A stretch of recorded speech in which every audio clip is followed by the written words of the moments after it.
afternoon, everybody. It's good to see everyone. Thank you all in the audience for attending the mid-month meeting for the Liberty County Board of Commissioners. I did not wait to get the signal from IT. I hope I'm in order. Thank you, sir, man. Yeah. My IT man, he's on point. He's on point. He's on point. He takes care of me. Takes care of me. Thank you all for being here. Thank you all who are out in social media for viewing us. And I am getting comments sometimes from you who view our meetings. I will ask you that you take it one step further. Sometimes we're not able to explain everything in detail at these meetings, so I just would urge you to call your particular commissioner to get the details or inside out on some of the things that we do and why we do them, because time will not permit us to go into full detail sometimes on items we have to act on. But you do have the opportunity at any time to either call this office or to certainly, I would advise you first to call your district commissioner. That'd be your first line, and then to call the office if you can't reach that person. And we'll make sure that they get to you. Our staff is very good at taking messages for us because we all have county emails, so you can email us also. So I want you to be encouraged. Let me say this while I'm on my soapbox. I'm disappointed sometimes when misinformation gets communicated, and before you get the clearance on it, you have taken it and it's spread like a wildfire. You know, please take time. Please take time to get the right information. Please take time to get the right information. It will save you a lot of stress and save us some stress sometimes. And we want you to have the right information. We want you to have the right information. And listen, we are fully transparent here. There are no secrets about what we do. This is county government. It belongs to the people. So I just encourage you from this point on to please, rather than just take what you read sometimes on Facebook even, or hear on Facebook even, contact your individual commissioner, or certainly this office, contact me, and we'll ensure that you get the correct information, and then you can move from there. Because everything that you read is not the gospel. I promise you that. Here is not the gospel. All right? Thank you so much for that opportunity to get that out. Mr. Brown, has the meeting been properly advertised? Yes, sir, it has. Thank you, sir. It is. We actually signed Mr. Joe Mosley, our Assistant County Administrator, to come lead us in our prayer and our Pledge of Allegiance. Please stand for the prayer and Pledge of Allegiance. Mr. Chair, before we begin, as we recognize employees tonight, we had several that have transitioned, and if you don't mind, I would like to read these names in memory. Mr. Matthew Green with the Sheriff Office, Mr. Danny Pittman also with the Sheriff Office, Mr. Gerald Binkley with the Sheriff Office, Ms. Electa Andrews with the Sheriff Office, Mr. Willard Fennell with the Building Maintenance, and Mr. Charles Schuman of the Rec Department. If you don't mind, all of us, will we just bow our heads for 30 seconds in remembrance and in honor of these individuals who dedicated their lives to make Liberty County a better place.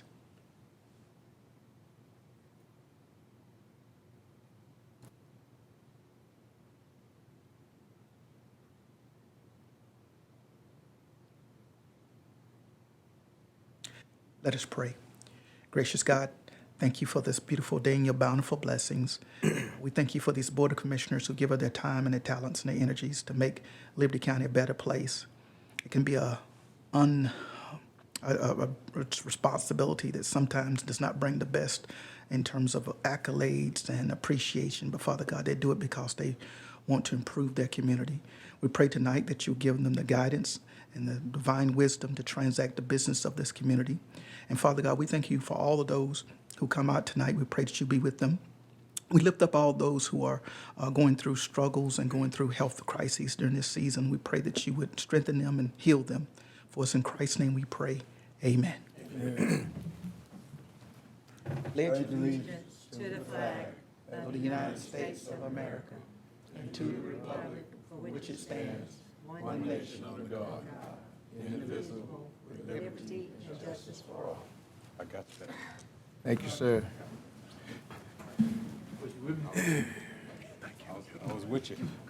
Today I had the opportunity, Commissioner Stevens and Thrift and I, to attend the retirement ceremony for Ms. Peggy Wells, who retired from the Board of Elections office after 29 years of 29 years. service. It says part-time, but she was here every day.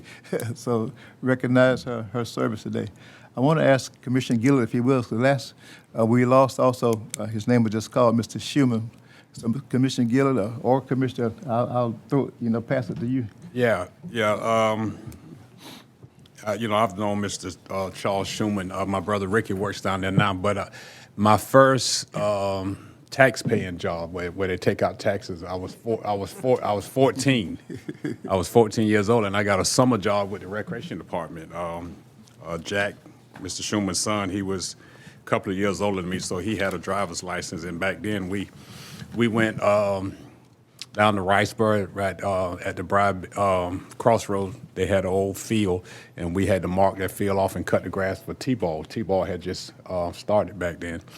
But I worked there with Mr. Schuman, with 14 and 15, and then when I graduated high school, I probably was 19 or 20.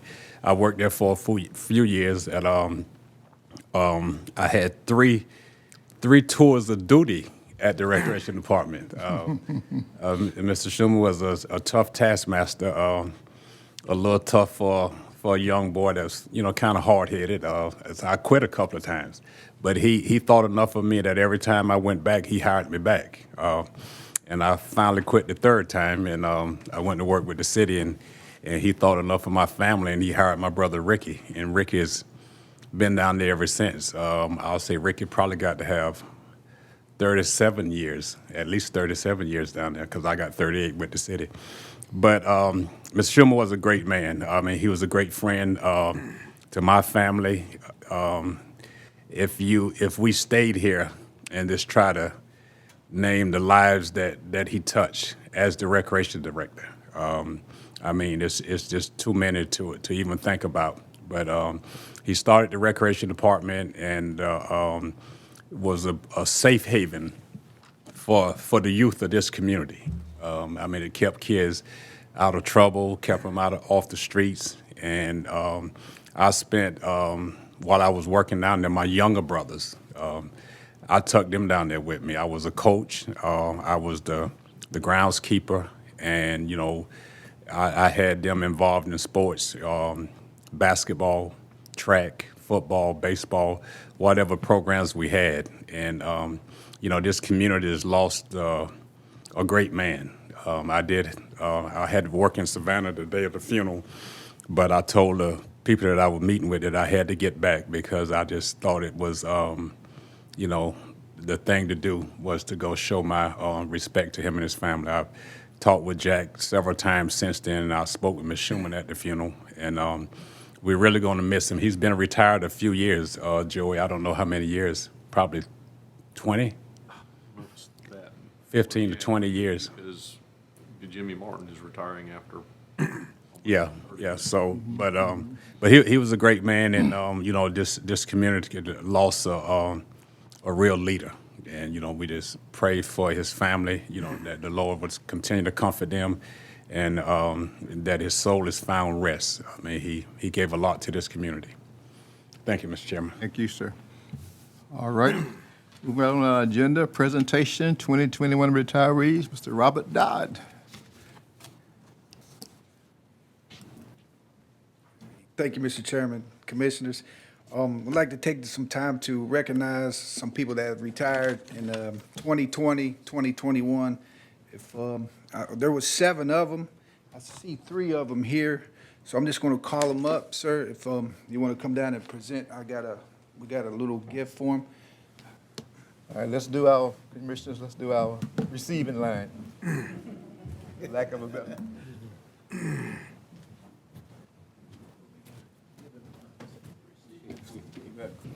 I'm eating that cake over there.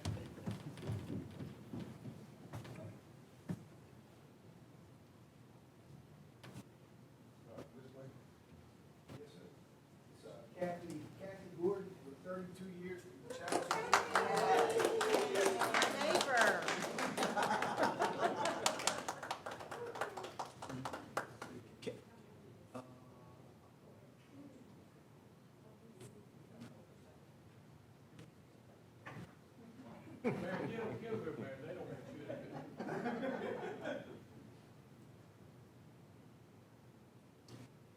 Good job, Cam.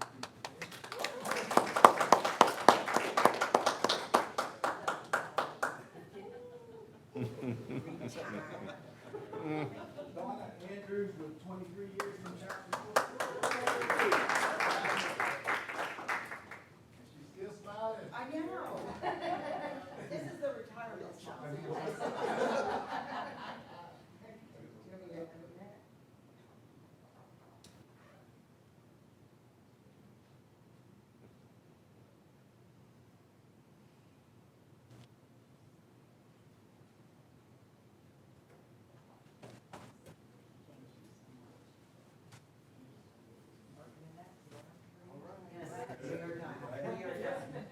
We've served our time.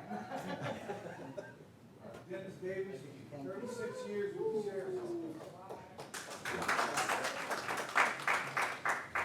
I don't know about this, though. You retired and you went back to work.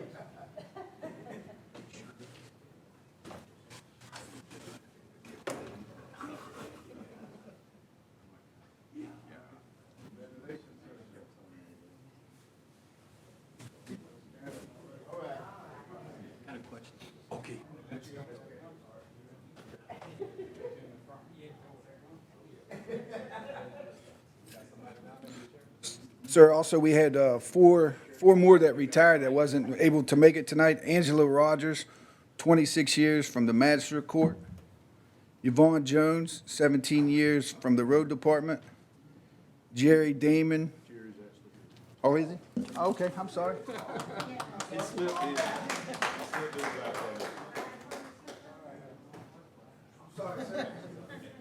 Since he's last, Bob, he's the one that's got to give the speech for the retiree.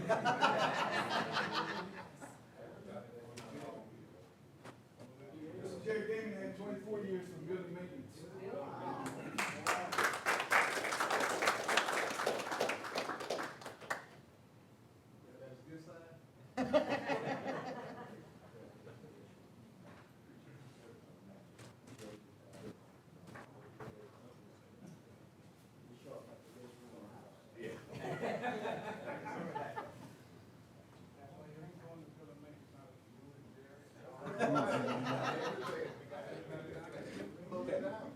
Sir, also you had Gary Ekman, 18 years with solid waste. With all 7 of them, that was 176 years of service to Liberty County.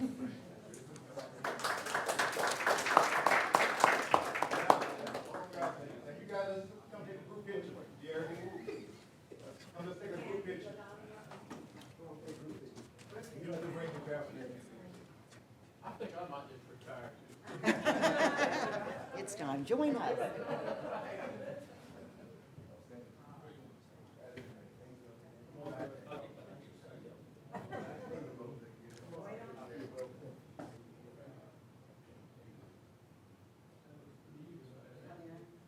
Oh, back with me, that man. Oh, yeah. Good looking folk right there. 1, 2, 3. 1, 2, 3. There you go.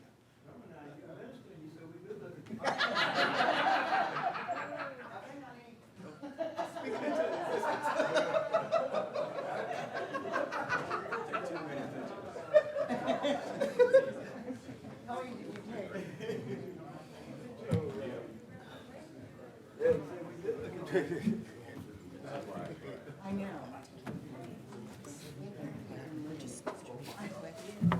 Oh, Lord. Well, I guess I get a chance to eat that cake today. All right, then. I know, right?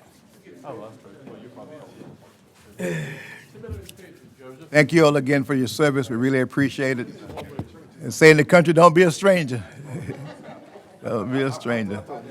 Thank you. You all are welcome to stay or something. You can be excused now if you like. It's your choice. Okay.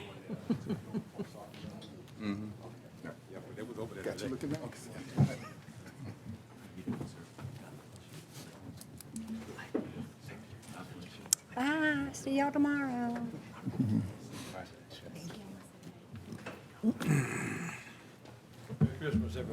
Merry Christmas. Yes. Miss Karen Bell, will you please come and bring one for the chipper with you? Proclamation.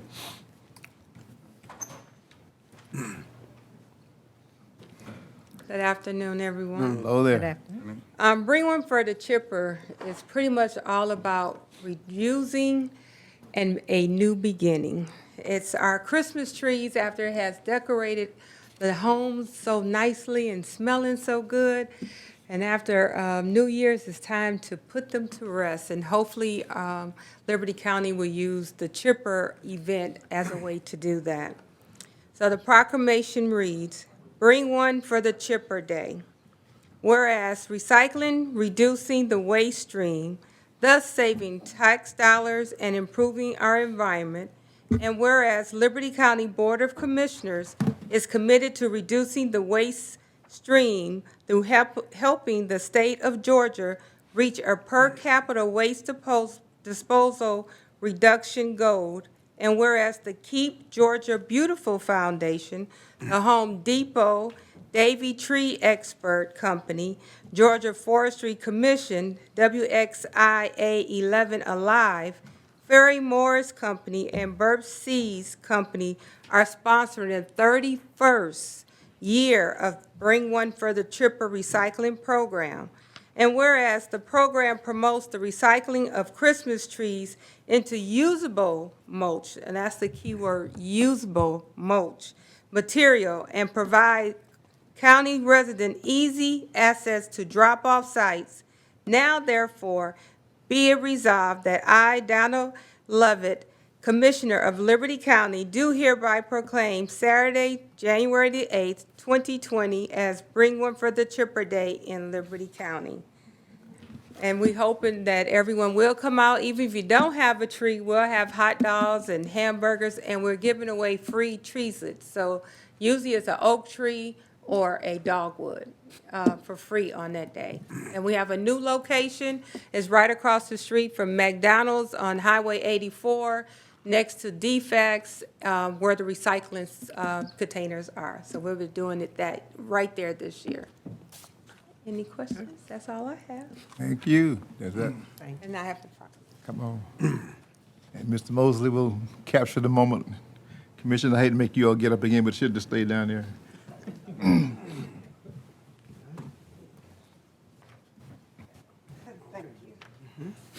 And then on your desk, commissioners, you will find a thank you for supporting us throughout the year. The ones with the little doggy on it is from Keep Liberty Beautiful.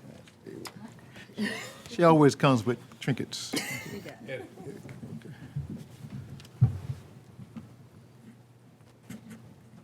Is Willie still hanging around down there? Yes. Good. Couldn't do anything without Mr. Willie there. Tell him I've seen down there. I need some trees for my fish pond.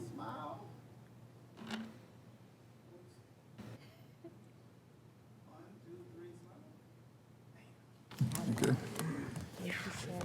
There you go, my dear. Congratulations. 18? Hey, you said that it's been there before, hasn't it? No, it's normally at the health department. Okay. And so now it's Okay, there. And we have a sign up there and a fence. Okay. My guy's gonna be collecting them and bringing them over there. Thank you. Yep. January the 8th, Ms. Bill? January the 8th. Okay. Yes. Thank you. LCPC, Mr. Ricketson. Merry Christmas to you, sir.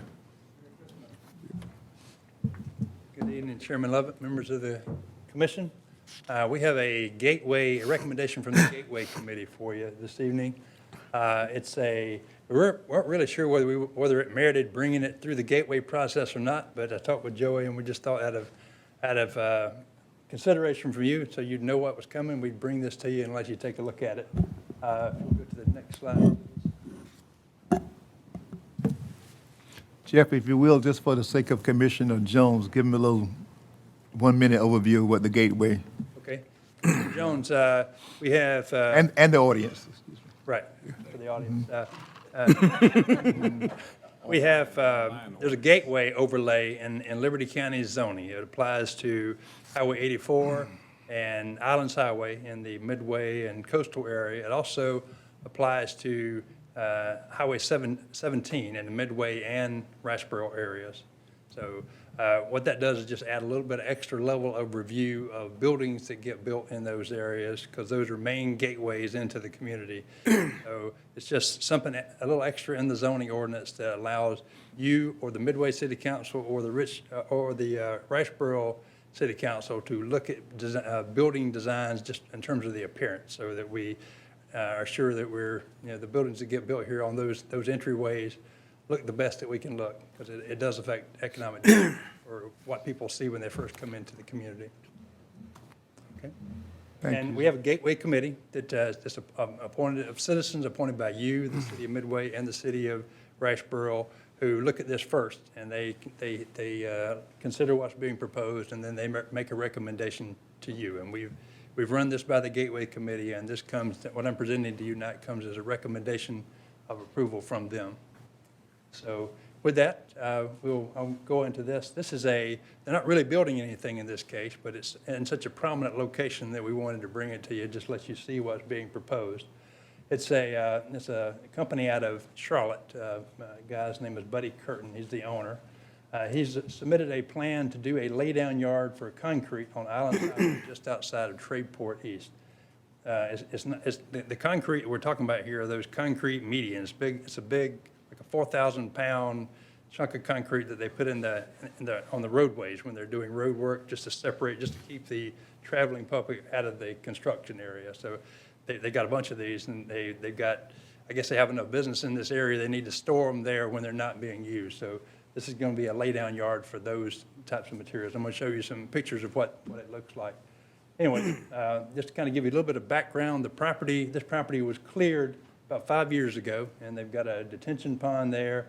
And really, part of the reason why we're here is because they cleared too much of the property. It's so clear that if they left some of the trees on the front highway, we wouldn't be here, because it would be out of sight from the highway, and we wouldn't be any need to review it in the first place, because it would be buffered. But when they cleared it 5 years ago, they did clear out most of the vegetation there. This parcel is in the Tier 1 Gateway Overlay District. We have different tiers in the Gateway area. This is the top tier, the number 1 tier in the Gateway Overlay area.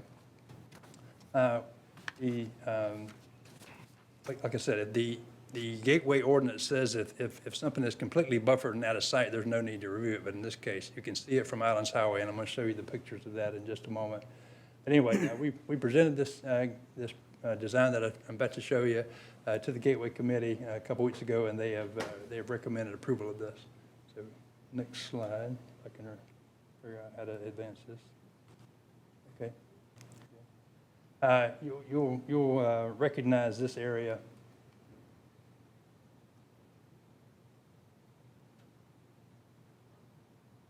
Which one of these buttons do I press?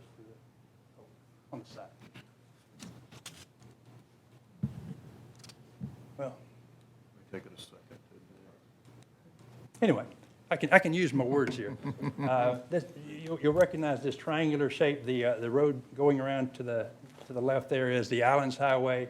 This property, as I said, was cleared about 5 years ago. You can see the detention pond out on the point of the curve, and over here on the top right-hand corner there is a big substation that's very prominent. So even though they cleared this property out, some of the buffers they're proposing to put in, or that we recommended that they put in, will help kind of screen that unsightly power substation there, which is also a necessary utility in the area.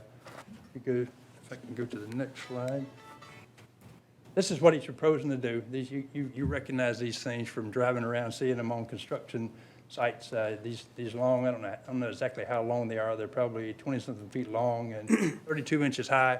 They're going to stack them about four deep on this site. That's the only thing they're going to put on the site. They're not building any buildings or anything. Everything that's to be there is already there. And this is what the proposal that we've recommended and they've accepted as far as what to do to try to soften the impact on this. And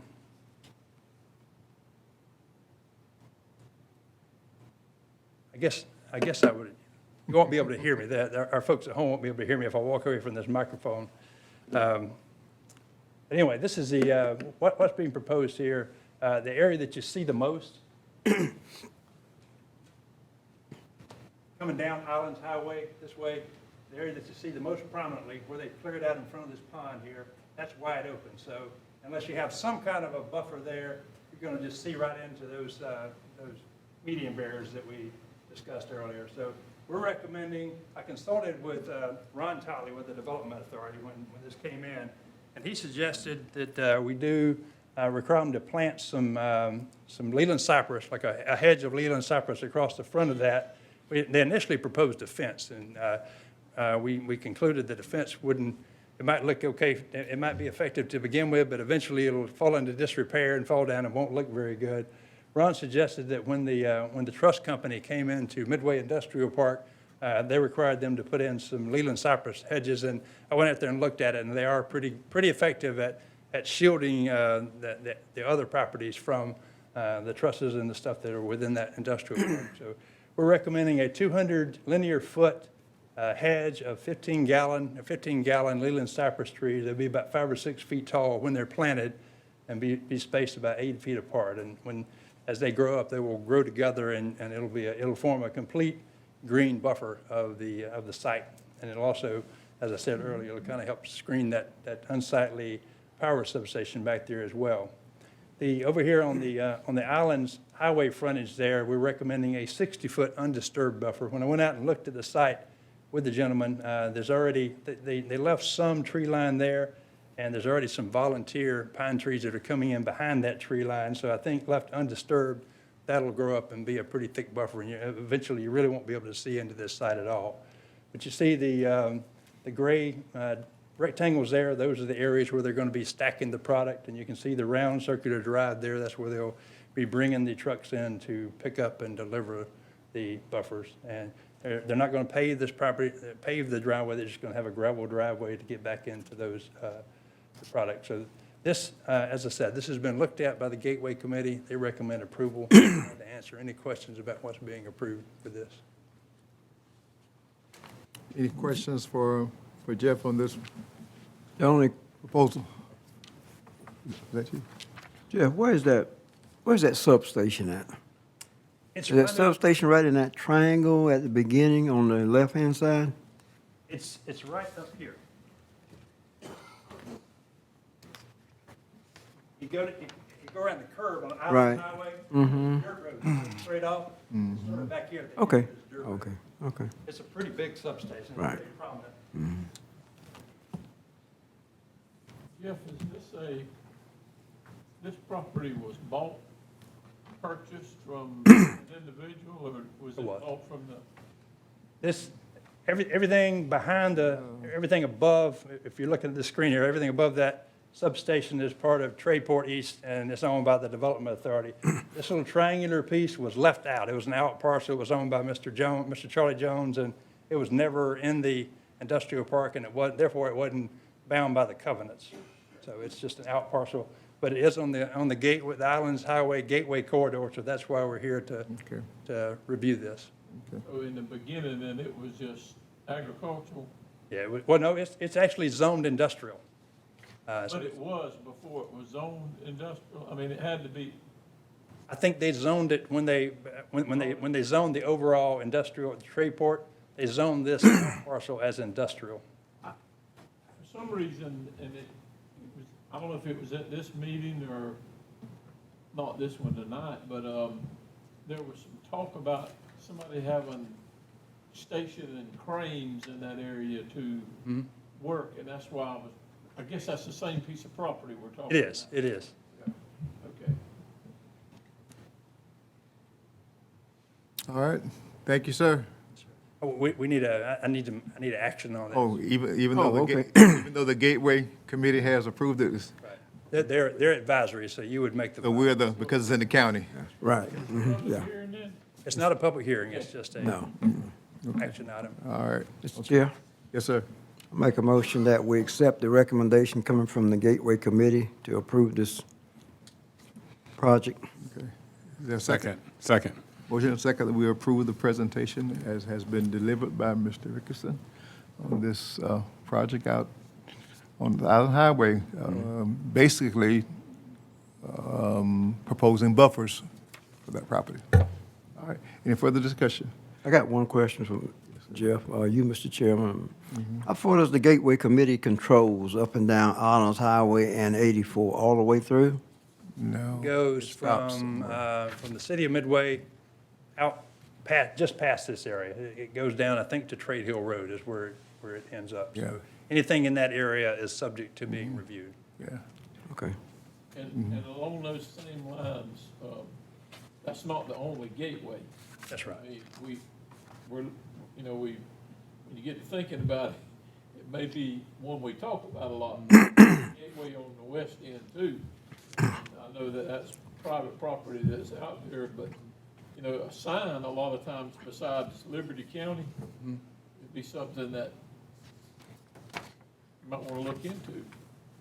Even, when you come into to Waldiville, there's a sign that says, a nice looking sign there, so, the gateway could be not necessarily going off out there doing this, but let's see about fixing it. I know when you come off of 17, 196 in Commissioner Jones's district down there, you've got a nice big area there that was put in. I know we've had some stuff planted. I don't know who's keeping it up, but it's something that, let's recognize all of our gateways. How about Commissioner Stevens at 17 at McIntosh County, what we got there? I know that Reverend Anderson's, the overpass is there, but that's about it, ain't it? That's about it. Trent was able to, you recall Trent was able to get some, was it grant funding to help with the gateway at 17 and 196? I remember you were on that Yes, committee. he did, yeah. And as far as the signs are concerned, I know, we were talking with Leopold, they're trying to find some funds to really have, this is part of y'all's, to have signs at all the gateways that kind of, Uniform? yes, sir. Yes, thank you for helping Can me. we do that with the money? That's a question for T-Splosh, I don't think you could do it it's really for road improvements. for improvement, okay. We could double check and find out. There may be some other grants out there, gateway Yeah. grants. We did say we were gonna continue to try to get more grants after we did the one at 196 and 17. Well, But you're right, all those are considered gateways. yeah, I just, Every a interest lot of times if we can't get a grant, we don't need to stop. We need to be, Mr. Chairman, Yes, sir. go ahead. no, I was just wondering, with the history of Liberty County, and let's say we right at the Leroy Cofer in 17, and, as Eddie said, they did do some landscaping there. And it looks good, and somebody's maintaining, I don't know if it's out there. We Road do. Department. We have it under contract. On the contract, okay. But what would it take, or do you just do it to say, welcome to historic Liberty County? Is that something that you have to get permission to do? Don't seem like you should. I could. Permission to put the signs up. I'm 65, I could say I'm historic. Yeah. State route, I don't think that'd be a I'm problem. historic Gary Gilliard. There's no No, that- license on that, is it? That's something we could do, yeah. We got Button Gwinnett and Lima Hall. The signers of the Declaration of Independence.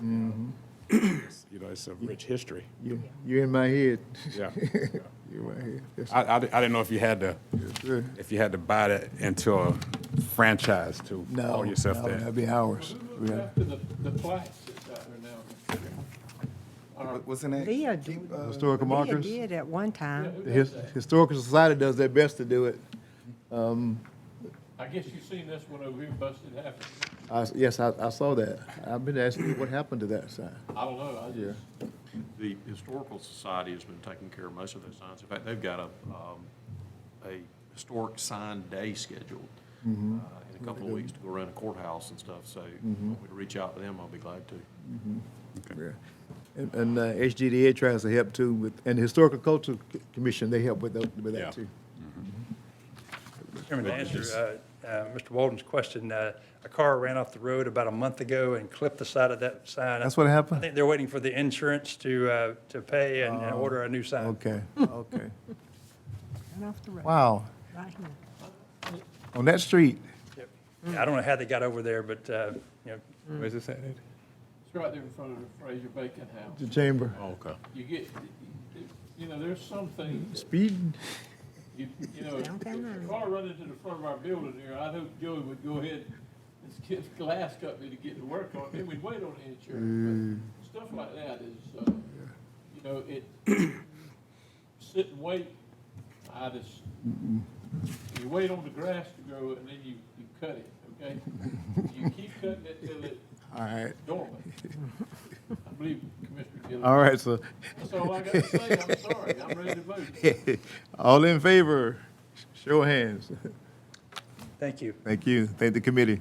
Chairman, y'all were talking about gateways. You seem to be interested in that. I just want to give you a heads up. We've had a lot of activity in this last month. You got, in February, I'm going to be bringing you a couple major rezonings at the exit 76. One on the Midway side, which is split between Midway and Liberty County, and the other one on the other side of the road, the property that's owned by the Forum on the Dorchester Village Road. There's two big commercial rezonings that are coming to you. So You letting the secret out. You're letting the secret out. Yeah. What he's saying, gentlemen, and ladies and gentlemen, there's great interest in the Midway interchange. Remember, a few years ago, we made that a priority, you know, to push and support that. Guess what? It's beginning to happen. So we're happy to hear this. We wait for the further unfolding of what that's going to look like, Jeff. Thank you, sir. Great. We might want to come to that meeting, come to your LCPC meeting to hear the proposals. yes, yeah, January the 18th, if you want to preview. What time? Chairman, along those lines, and Jeff, you know, we did the subdivision, which was in the first district, and the city of Midway de-annexed and annexed. Now, I'm assuming that up to the, after you pass going toward I-95, that's still annexed all the way up to the roadway? So many feet. There's about a 500-foot buffer Buffer, on each yeah. side of the, not a buffer, but a 500-foot offset of each side of the road that's in the city limits of Midway, and then everything beyond that is in the county. But they de-annexed part of it? No, it never Not that. was. Okay. Yeah, there was a portion of Mr. Dryden's development there that was in the city, and so he asked to de-annex that, so That piece. that all became in the county. Yeah, you're right, that piece, yeah, Okay. yeah. But the city still goes across 95. Right. You find that commonly cities do that, they annex both sides of interstate for various reasons. Yeah. I'll leave it at that. Various reasons. Thank you, Jeff. Let me write that down. Mainly deal with dollars and cents. All right. All right, Mr. Long. He looks different than he was the last time. He put on some weight. Yeah, I keep finding it. I don't know which one I'm I looking gotta at. start losing some. I don't know who that fellow was that come up here the other day. He was,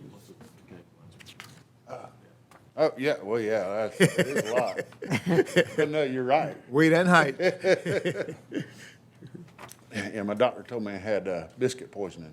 yeah, I've had that. Biscuit poisoning. So, excuse me, Emma, got a little frog in my throat, so if I'm coughing, please forgive me. I'm going to hit a couple of things that we need to talk about as far as my report goes. One of the main things, and I'll hit this first, is the post-construction ordinance. We talked about this a couple of times in the last couple of meetings. What this basically does is gives us rights to inspect our stormwater retention ponds and things that we require.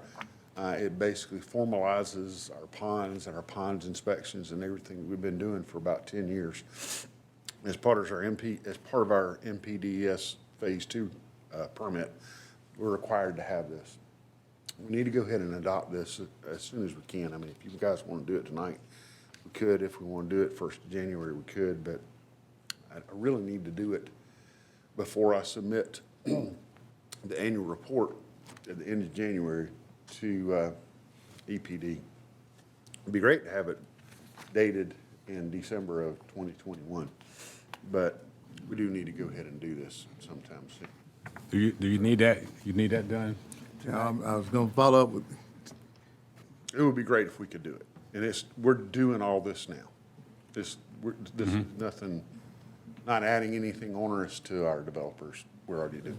So that's, you talking about like in retention ponds, the city of Flemington, they don't have an engineer, or you're their engineer? No, Marcus Sackett. Okay, so, And yes, they do, they have the same requirements we do.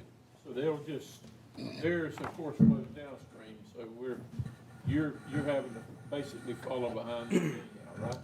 Yes, and this really focuses a lot more on our urbanized areas that are unincorporated Liberty County around the city of Hinesville, Flemington, and Walterville areas.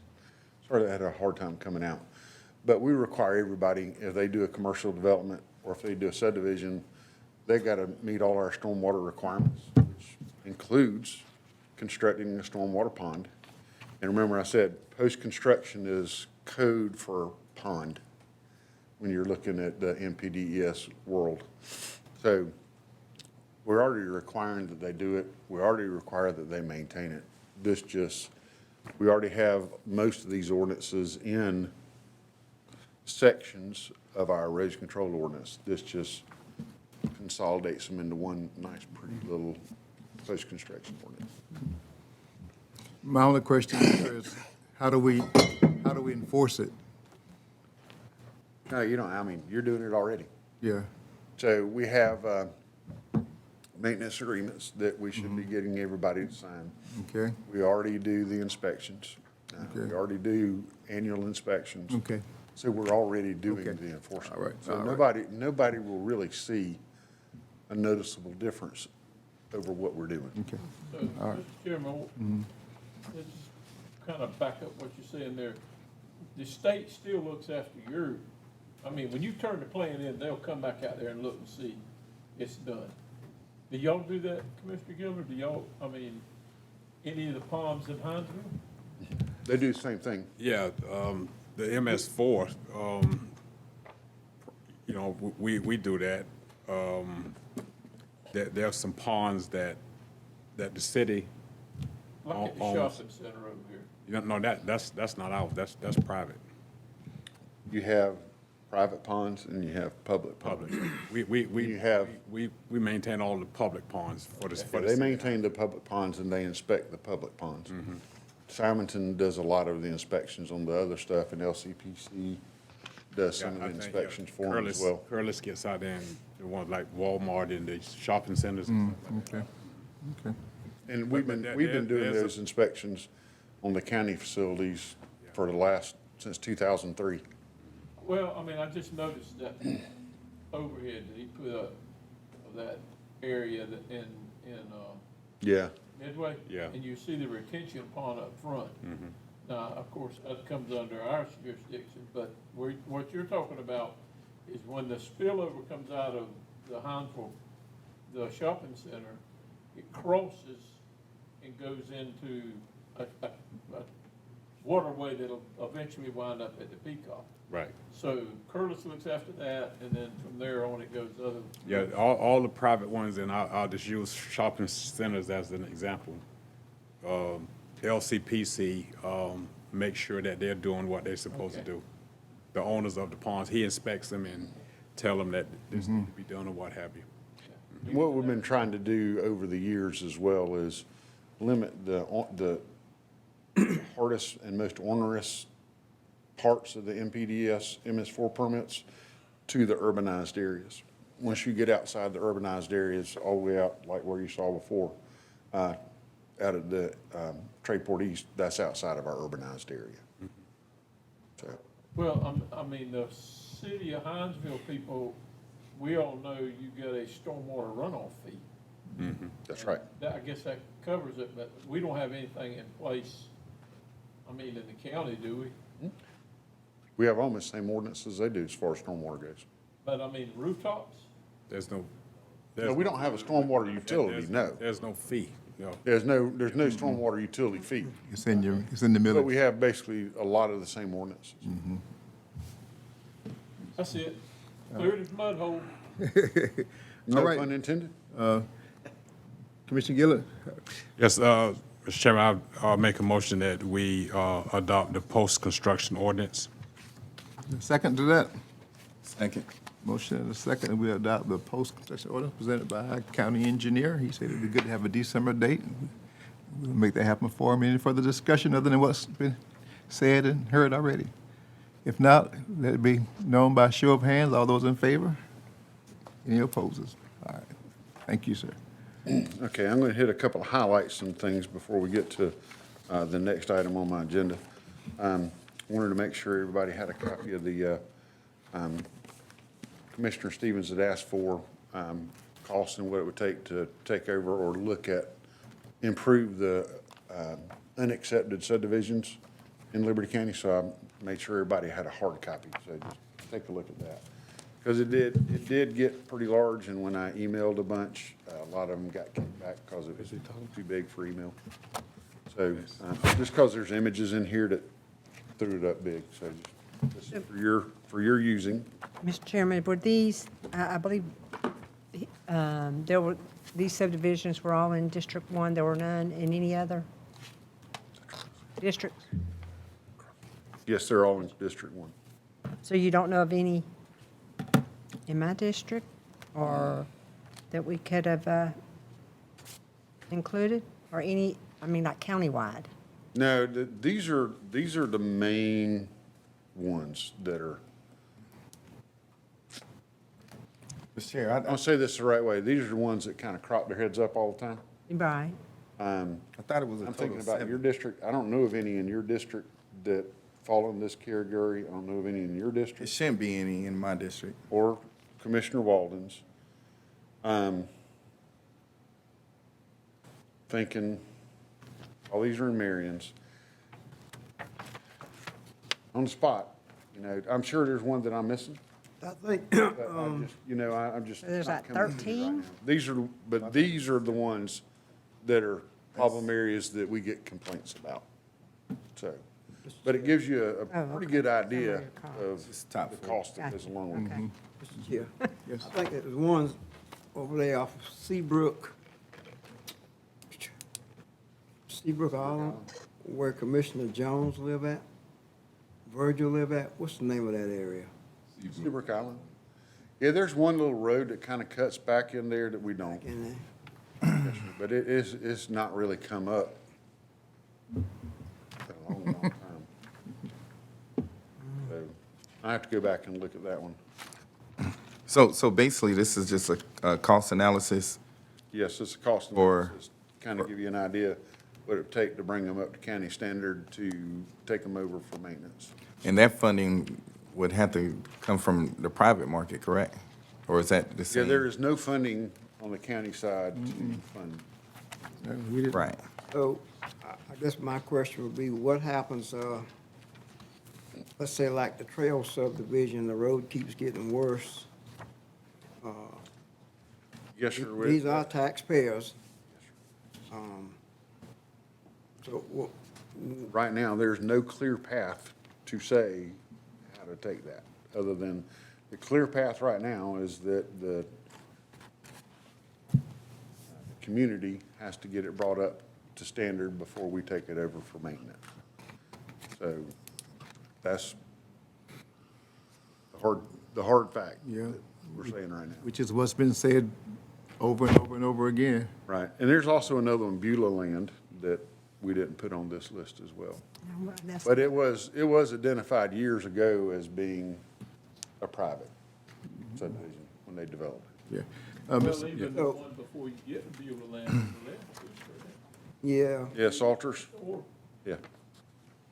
Mr. Brown, if I remember correctly, and we are rehashing this, we've been over this even when John McIver was here. To do anything outside of this would require a total change in county procedure. Well, your procedure has been to have the owners bring it up to speed, so it would require definitely some dedication of right-of-way in there to do it either way, for those people to come and say, we want to dedicate a right-of-way over, and ask the county to come in and make the improvements through some funding mechanism that, as we said, doesn't exist right now. Yeah. Mr. Chair, Mr. Brown, let's look at it this way. Let's say there's an emergency up in one of these subdivisions. You can't get to the resident that you need to get to. But we have emergency equipment that needs to go down there.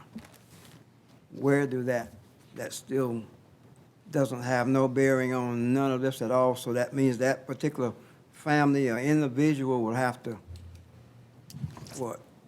How would they get service if they needed it?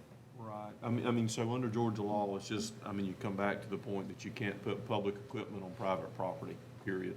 So how the board goes about making improvements or acquiring that private property is pretty clear. It's either by rights of working that property through a duration of 10 or more years on a regular maintenance pattern, or a direct deed to dedication. That doesn't help the improvements that are needed. But, and I'm not sure I'm really answering your question, except that it's private property. And so it's really, despite the fact that there may be more homes in a bundled area, it's really no different than a single lane that a single person lives down, in anywhere that is, that would be unsuitable for emergency traffic. It's no different at all under law. Yeah, I guess, Joey, you know, it's all, let's say emergency services. We provide emergency services in Liberty County. And how we get to that point, to that location to provide that services, we're going on private property. And I guess it'd be maybe a little different, but if it was, if you were going down a lane, someone was in distress and needed an ambulance down there, and there was a big tree across the road. I mean, there's a hindrance to you getting down there. I mean, so it's a private lane. We going to serve someone as a member of the public, but we can't get there because there's a big tree or there's a dirt road with a big indention in it. It's private. So the owners would have to make it accessible for us to do that. Yeah, and, you know, the only other thing that comes into play a little bit is the Emergency Response Act. In times of emergencies with hurricanes, all bets are off. And we've all experienced that. In that situation, the emergency crews, if they could move the tree, could move the tree. But, you know, obviously it's a little different.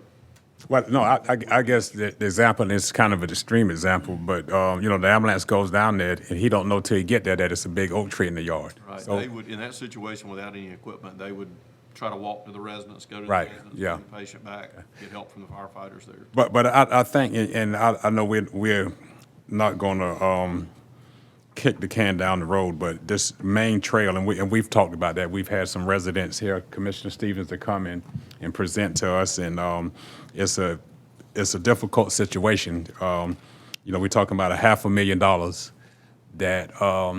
that needs to be spent to bring the road up to par, but that's $500,000 that we can't spend because it's private. Now, I'm quite sure that the people that live there would rather it not be private. So how do they give it to us? And our ordinance, and I would say it's a self-imposed ordinance that we said need to be brought up to standard. Now, like in the ordinance, we can modify, we could do this or we could do that. But how do we take ownership of something that's not ours, so that we can spend $500,000 and fix it? Yeah, I mean, you know, when you think about it, the ordinance is put there for a reason, so, but, as you mentioned, you could, I say waive that. Really, you can't really waive an ordinance. I mean, you would set a new precedent. You would really establish a time when, you know, the folks could say, hey, look, we want to deed this road over to the county. They would simply gather the clear deed, clear titles, come to the board. We want to take it over. You'd vote it up or down to take it. To take it as is? Yes, sir, to take it as is. You can. Yeah. do that. But that's what I was saying. I know right now we got some criteria before the county will accept the road. It got to be a certain width. You got to be, you know, to this standard. That's right. And in this case, the people that live there are probably not going to do that. I mean, if Probably they don't were. have the means to do it. Right, yeah, right, You know, yeah. The other thing is to look at a modification of your standards. I don't know standards, but of your ordinance. To say, look, instead of trying to bring it up to speed, you do have another little part to that policy that requires a number of households before you take a piece of road to the county. There's got to be a certain number of households. I mean, you could look at saying, look, I mean, we may consider any road, depending on the nature of it. We'll take a look at it, but under certain situations, if it is a subdivision that over time was created, and I think you've cured it going forward, to say if there's more than X number on there, have a large number, then, I mean, that may be what you change to, but certainly you could change it. I wouldn't keep it the way it is and then accept this, obviously, because then there's really no point in it. Right. You know, it kind of goes out the window, so you look at some modifications to it. Now, what it comes down to in most of these is the funding improvements that would be required, you know, from the road department's perspective, and yours, a lot of y'all are certainly in the middle of that, but is trying to maintain some of these areas is, there's going to have to be some work done, even if we go in there. There'll be some money spent, even if you don't bring it up to a 100% standard, there's going to have to be some investment done. If we could look and see what those minimum investments would be, but some of them would be kind of significant, probably not to this. Commissioner Stevens, are all of these roads, are none of them, are any of them county roads? Not that I'm just Arcadia, getting this, none of getting that. this report, but none of them are, none of these are county roads. That our road department, we don't maintain none of these? No. Man. That's right. That was a criteria before I put. Yeah, man. And which, out of these 4 subdivisions, More than 4. I think. 4 listed on the front, but, it's more than 4 More. listed in here? yeah. Just 4 subdivisions. Right, There's more than 4 roads. It's more than 4, yeah. right. 4 roads, but. 4 just subdivisions. 4 subdivisions, Right. or really developments. And all of them were built, and your phone doing numbers over there. And all of these have been built, early 90s before we put that ordinance in place, correct? So Arcadia subdivision, Trails, Half Moon, Cross Creek were all done before 2000. Okay, I know before 2000. all right. The Trails and Arcadia were built probably 96, 97 timeframe. Cross Creek, Was before. a little bit of Cross Creek was in the early 90s, and I think the very back sections were late 90s. And Half Moon was in the late 90s. That was kind of a, 96, that's a little bit, I think I was in office in 96, and we didn't do the trail. no, That then would have been after that, it's somewhere around in that timeframe. because I went out, but That's, I mean, you're probably right. we talked about this, and I mean, I can tell you, a lot of different feelings on it. Mine was, if a school bus has gotta go in there, if an EMS wagon's gotta go in there, or a mail truck, it ought to be a road that's accessible for anybody. Now, you've got subdivisions that's got 40 mobile homes in it, and the kids are standing out by the highway. You know, where a lot of places, they're standing in front of their house to catch the bus. And we talked about it, but you could not get the developer to commit. And I'll be honest with you, I mean, once we accept one, we're gonna have to, you won't never ever pave another road. I mean, a builder won't ever pave one. He'll just say, no, I'll wait and I'll let the county pave it. And that was one thing that I saw happening early on, Mr. Chairman, and I hadn't been in there long. We were having people that were building subdivisions, and the roads, they'd grade them and everything was fine. And it was an affordable necessity back then. They were wanting to try to get people in and out. But, I mean, once we started with the planning and zoning, and I can tell you, Beulah Land was one of the ones. I mean, it got a little bit personal because, you know, I had, the person that was wanting to do the developing, he was, you know, wanting us to accept it. And back then, we had one grader on one end of the county and one on another.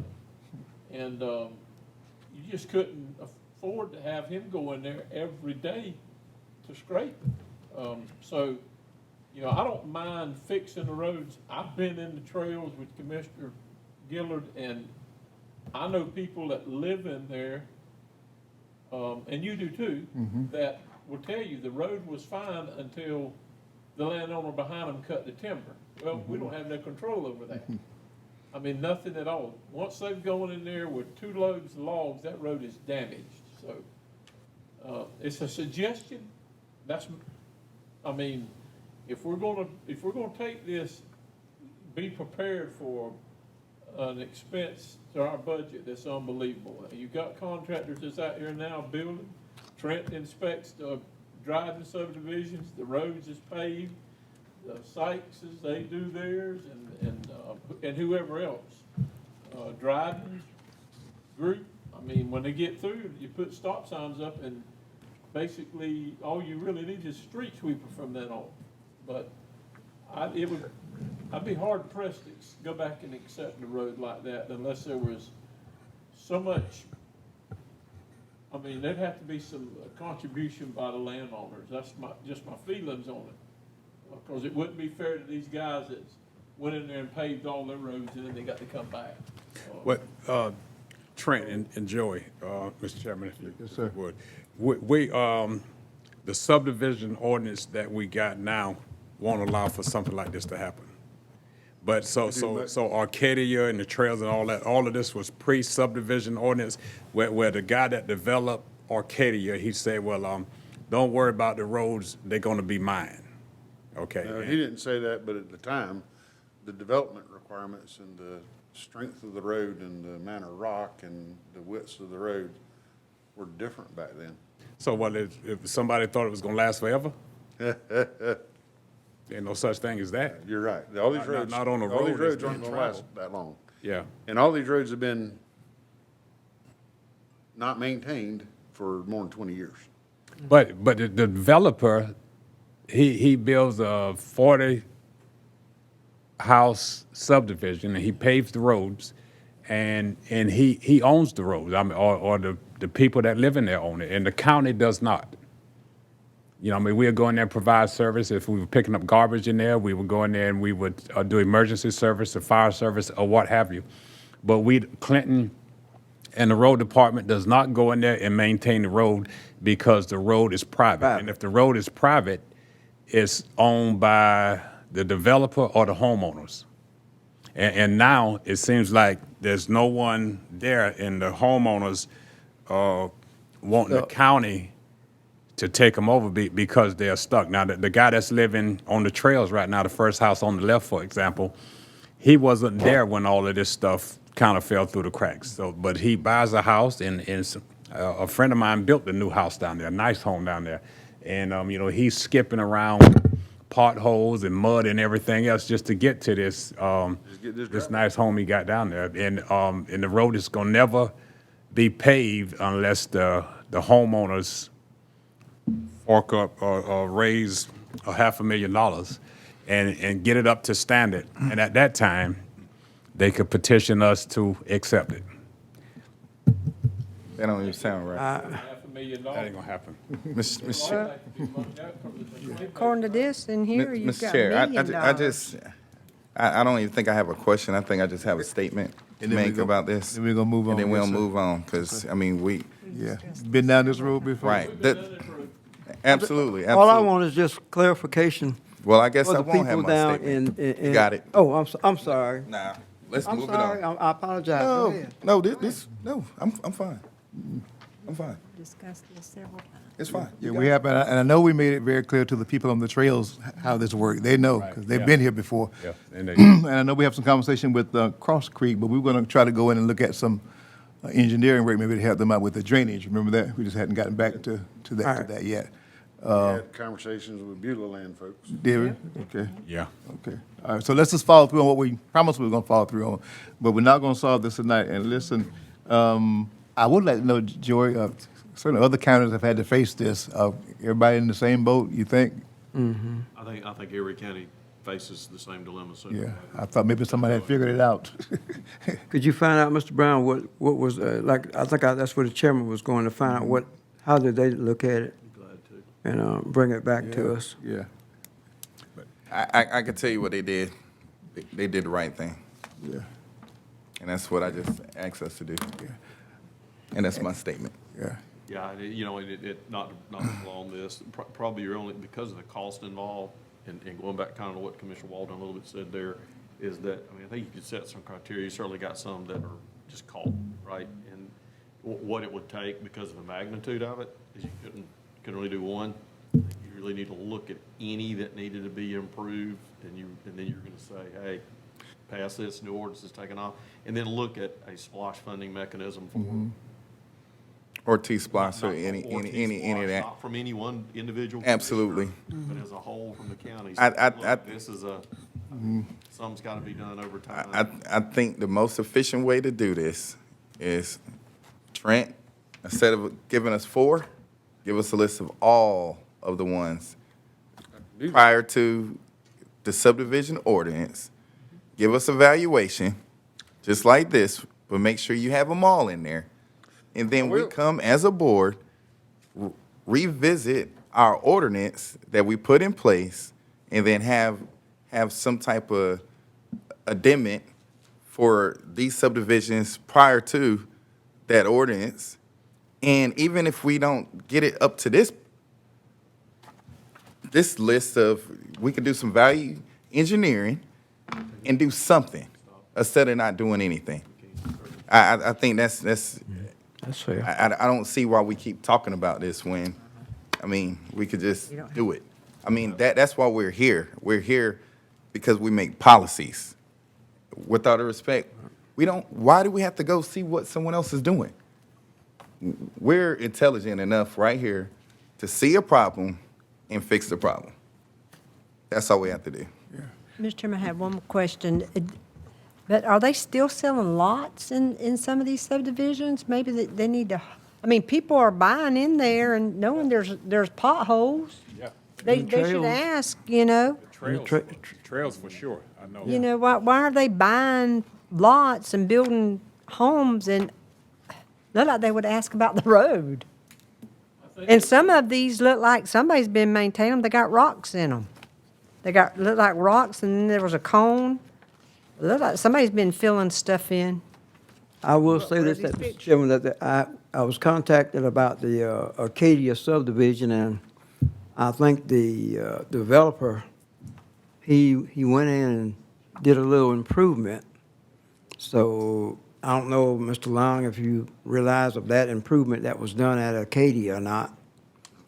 But, I'll go back and look. Yeah, I mean, we did ride through. I'm not sure that we captured, when we put this together, I'm not sure we captured Right, what they may yeah. have done. okay, all right. We can move on, Mr. Chairman. Thank you, sir.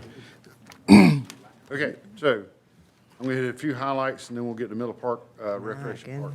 We got some asphalt down on, Point South Drive today. Oh, I'm sorry. You're looking at the wrong commissioner. Commissioner Gillard. Well, he gets it.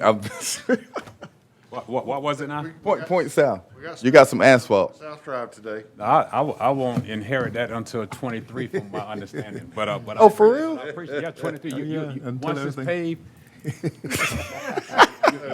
it's still yours. Okay. Until Point midnight, was, New Year's Eve on 2031. 2022. Hey, I'll make sure I call you and congratulate you on that. And have the deed and hand it off. the other part of that contract is Palm Drive. Right. And their contract completion date is January 2nd. And we are working with them to try to get them finished, but don't really have a real way to grant them extensions, because until this week, they hadn't been on the job, so, you know, we may have some issues with the contractor on that one. And we have told him that, and he's aware. So Okay. I just want you to know, as that comes up, that that's not going unaddressed by us. Right, because I mean, I was kind of concerned about both of them, especially really from the initial deadline, I'm really concerned. and then especially, you know, we're going to the holiday season. What contractor is that? Sykes Brothers. It's Sykes? Yeah, they slipping. Yes, ma'am. In the past, they've done They pretty have. good work with us, right? How about the bond? What's the name of that other company Well, that we don't talk We- about we anymore? You may remember they end up were having really to talk bad. to the bonding company as it goes along. Do you But, remember? Yes, sir. We are looking at what we Baker? need to address that, protect Liberty County. Baker Yes, bought sir. somebody else out. Could you remember this? Somewhere in, Yeah, I went and bankrupt. I understand weather. But, you know, 45 days after you award a contract, maybe some dialogue needs to start saying, tell us what we need to do. But if you don't even see markings on the ground that they're gonna be digging, then it's, Well, we have, I mean, I think that comes under 2-year long engineering, but. no, we have, and we have been doing that. And we actually have put them on notice. We gave them 120 days, and we've been saying, you hadn't started, you need to start. Who's the second bidder? Or was there another? I don't remember, I don't remember who the second was Yeah. right now. What you saying is this may turn legal? I don't know if it's turned legal, but definitely get into. Strong liquidated conversations need to damages. be had.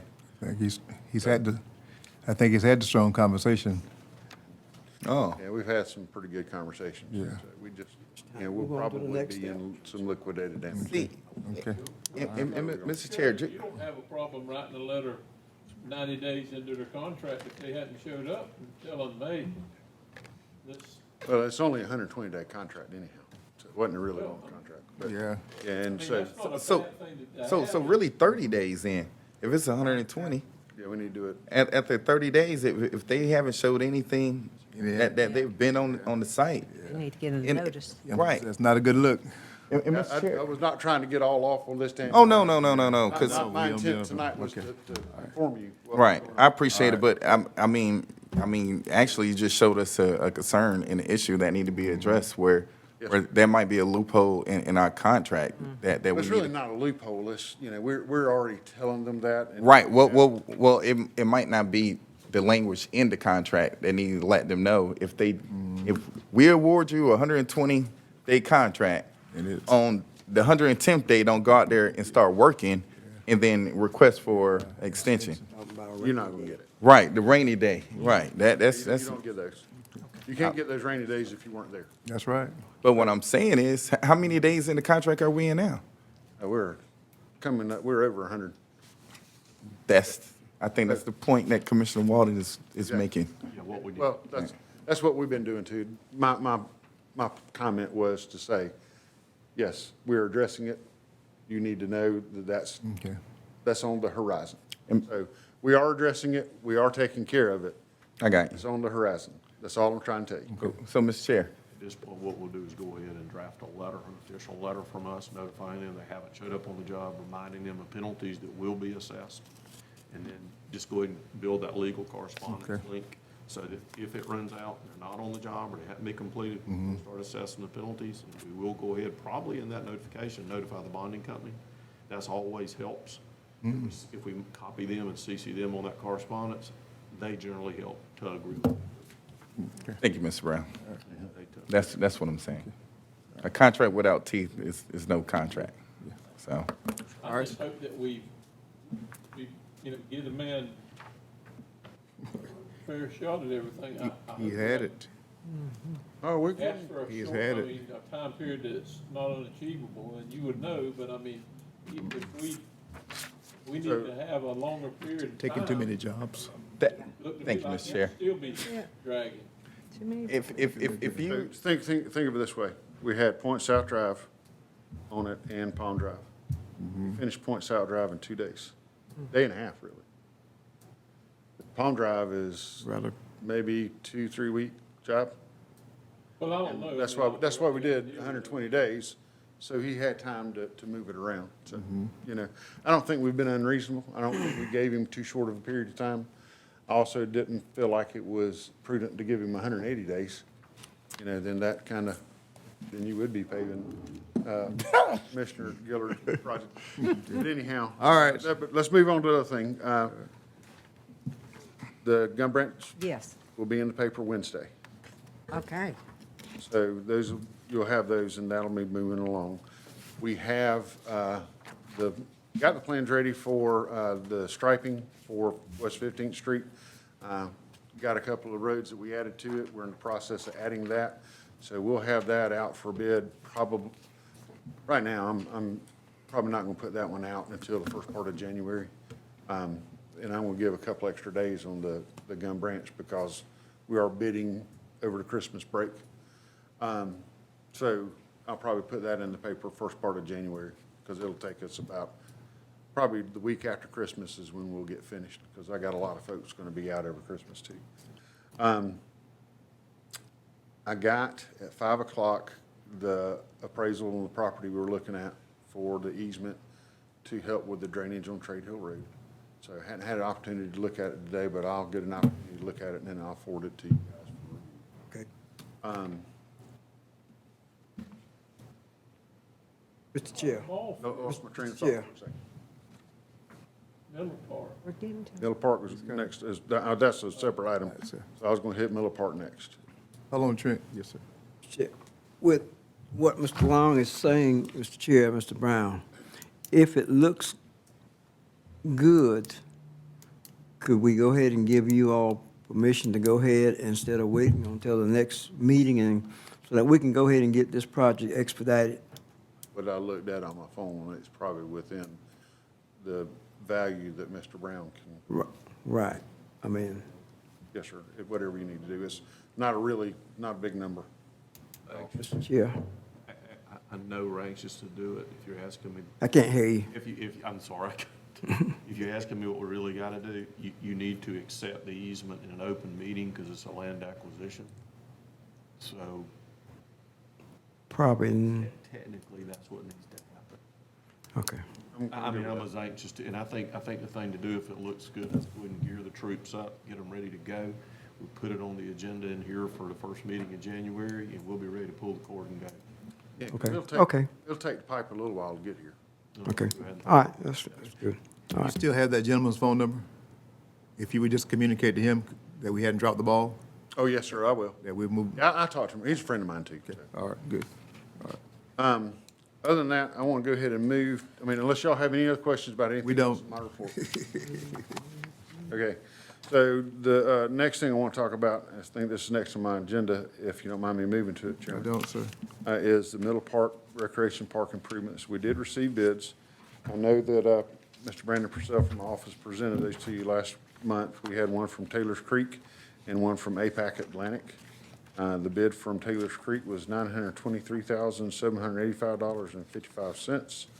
The bid from APAC Atlantic was $1,042,387.10. You should have had gotten a copy of the bid tabulation for that. We would recommend, upon approval of funding, to award a contract to Taylor's Creek Construction for $923,785.55, plus a 10% contingency. Now, that has deceleration lane, it has paving of left field road, it has paving of parking areas and improvements at the park. It does not include the pavilion. We pulled the pavilion out, but that will take care of everything else inside the park. So what I can do is I will try to address any of the line items that we have in the bid tabulation. If you'd like to ask me any questions on those, and if, after that, I'll let Mr. Brown talk to you a little bit about funding, if that's okay with you guys. That's it. Do you have a price on your Let's go to the funding. pavilion? Well, I was gonna mention that the pavilion price actually was around $400,000, but we would need to bid it. We would need to rebid it to do that. We need to rebid what? The pavilion. Pavilion, How much was that again? Pavilion?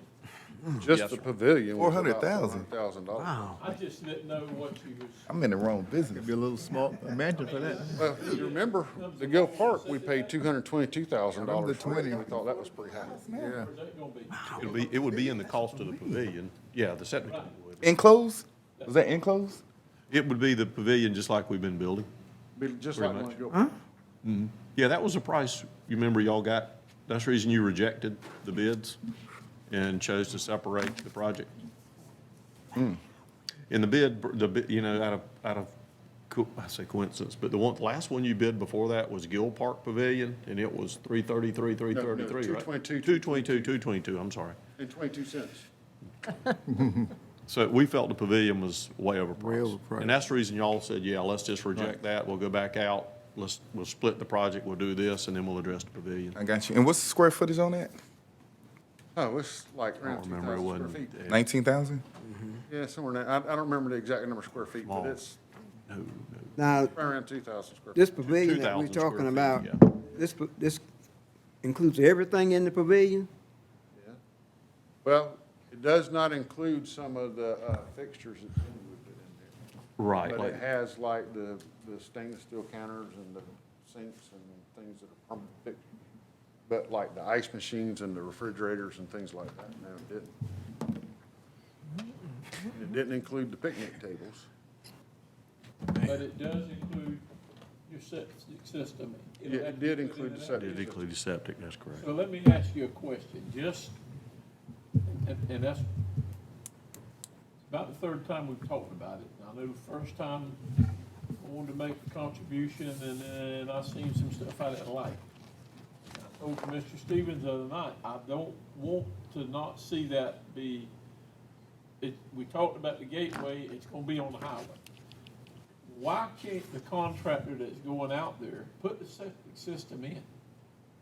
Get the septic system in, because the pavilion is gonna be there anyhow. And then you won't have to call somebody back.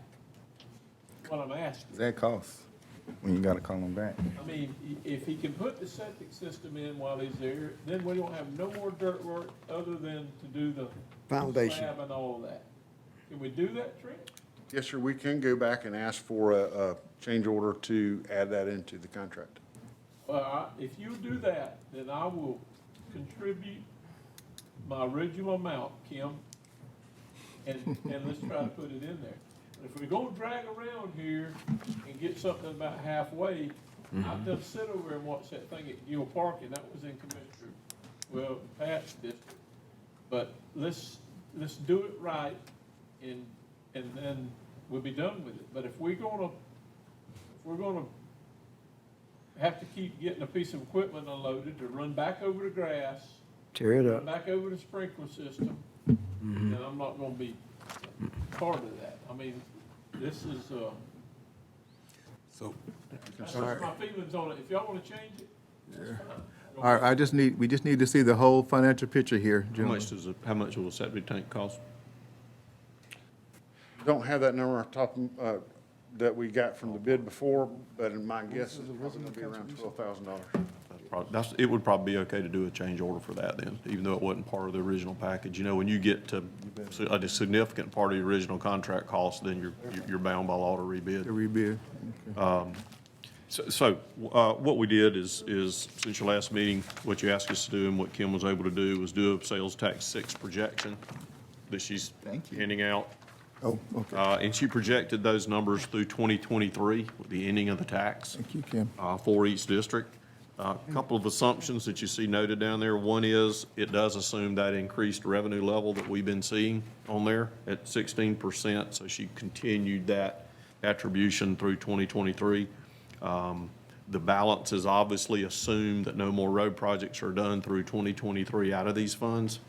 And it makes no obligation for the 2023 LMIG. Now, the LMIG obligations that you see there in red, future LMIG obligations, are the ones you already committed to. As you know, LMIG's reevaluated every year. The amount we get from the state is generally about $380,000 a year. There's a 30% match requirement. In this scenario, because of the projects you identified that are under LMIG now, it's obviously more than a 30% commitment you've made, but it does reserve what you've already obligated to in this year LMIG cycle. LMIG 2, if, I'm not saying you will choose to do this, is, you know, if you took $4 million and said, we want to send those to capital projects, you can bank your LMIG for a 3-year period of time, so that money wouldn't be lost next year. If you had to go 1 year without LMIG use, that money would roll over to the following year, so you could preserve it until the new tax came in. Not suggesting that at all. But what you see with those scenarios is what would be left in each district through the sales tax 2023 period. Kim, offer any comments additional to those estimates? I do. I heard you address Commissioner Thrift about something going out for bid. Is that one of these LMIG projects? Okay, good. And the other part's in solid waste. Okay, that's fine, because I just wanted to make sure that I'm aware of everything that might be going out for bid, because sometimes it doesn't happen in a timely manner. We've got Limerick Road that's coming up that you included as well. Okay, yeah, all of these are what you gave me for the 2022 LMIG, so that's in here, but nothing, if you guys are planning something else that we don't know about, I don't have that in here. Well, I mean, you're talking about solid waste. I mean, that's what I'm talking about, solid waste is in the septic tank, so we ought to be able to use some solid waste money on that. Sanitary waste. Well, there's no money, there's no money in solid waste to use. Strike that from the record, please. Strike that from the record. Some of it might be solid. So again, just so you got the full picture on everything, obviously this is a source of your road money, sales tax 6 is, that you can also vote to move those funds to other qualifying projects in the tax. Unlike T-Splosh, which she also gave you, which you have the recent report on. If you remember, that T-Splosh revenue estimate in the beginning was heavy-weighted, so to speak, because once T-Splosh reaches its revenue estimate, it sunsets, it goes away. So that revenue estimate is already on the heavy side. This just simply shows what you've got to date. There's been nothing spent out of there in T-Splosh. You couldn't use T-Splosh funds for the pavilion. Right. If you chose to use the Splosh 6 money, you could replace it, obviously, with the T-Splosh money for roads. The other thing I'll tell you we looked at, one more document, and that is the capital project list that was up there. I just think, for full disclosure, you need to see that. You see the cost of Miller Park Pavilion only, with no pavilion, I'm sorry, out there. That does include the 10% contingencies. That $1,016,164.10 is actually, if you awarded the contract tonight, what you need to reserve it for.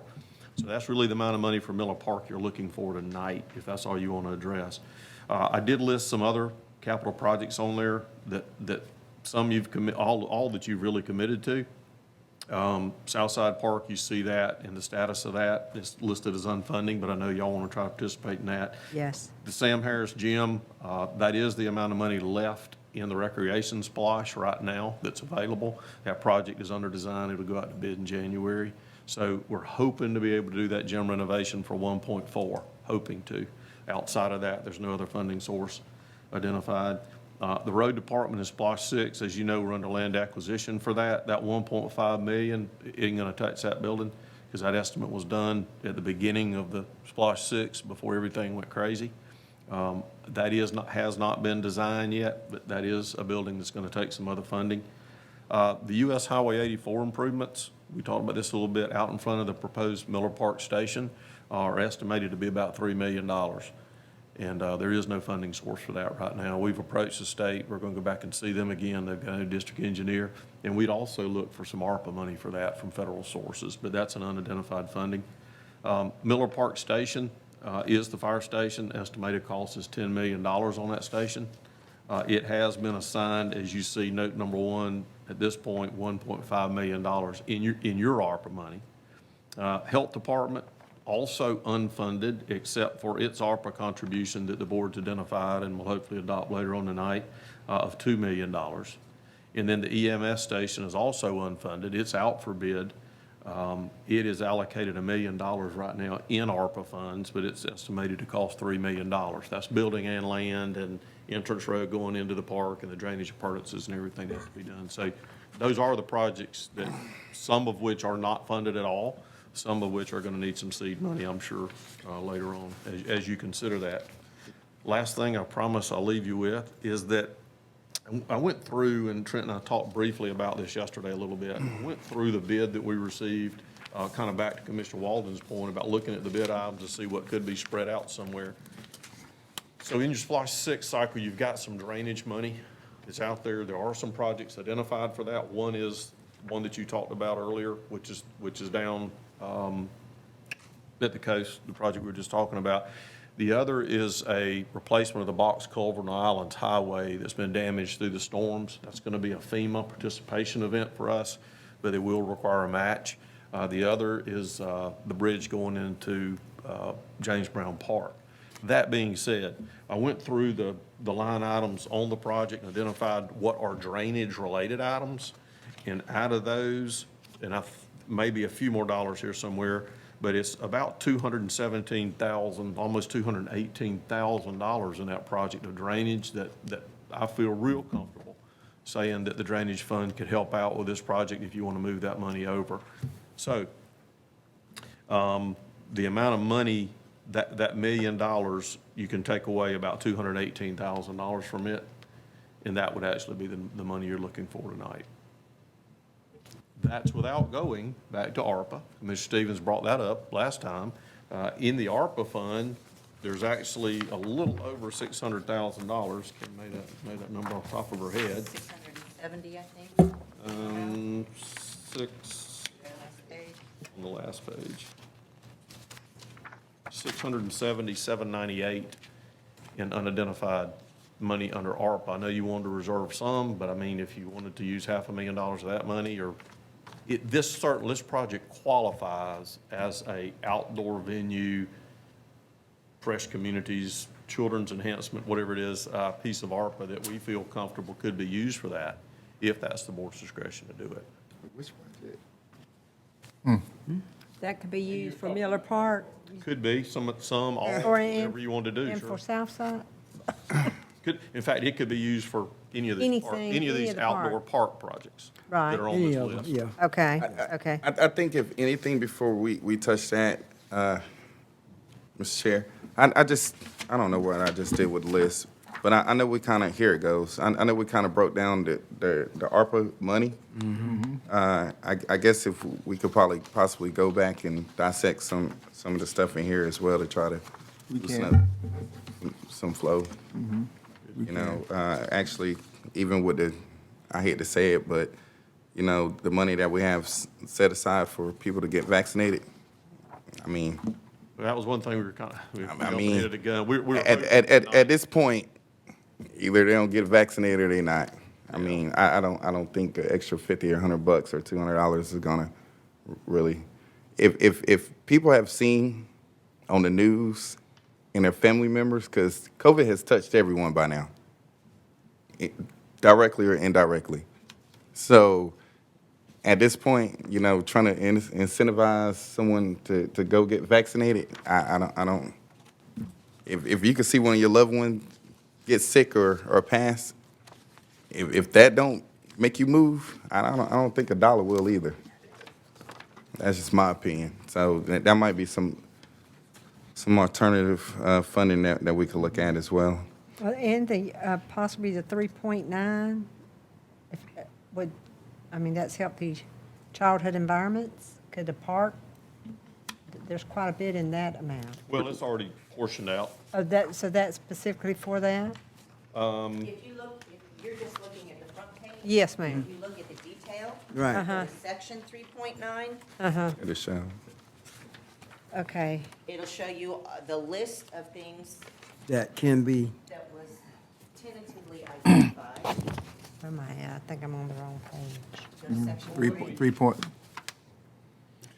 That was When we looking at one, this project, Mr. Chairman, 2, okay, and, gotcha.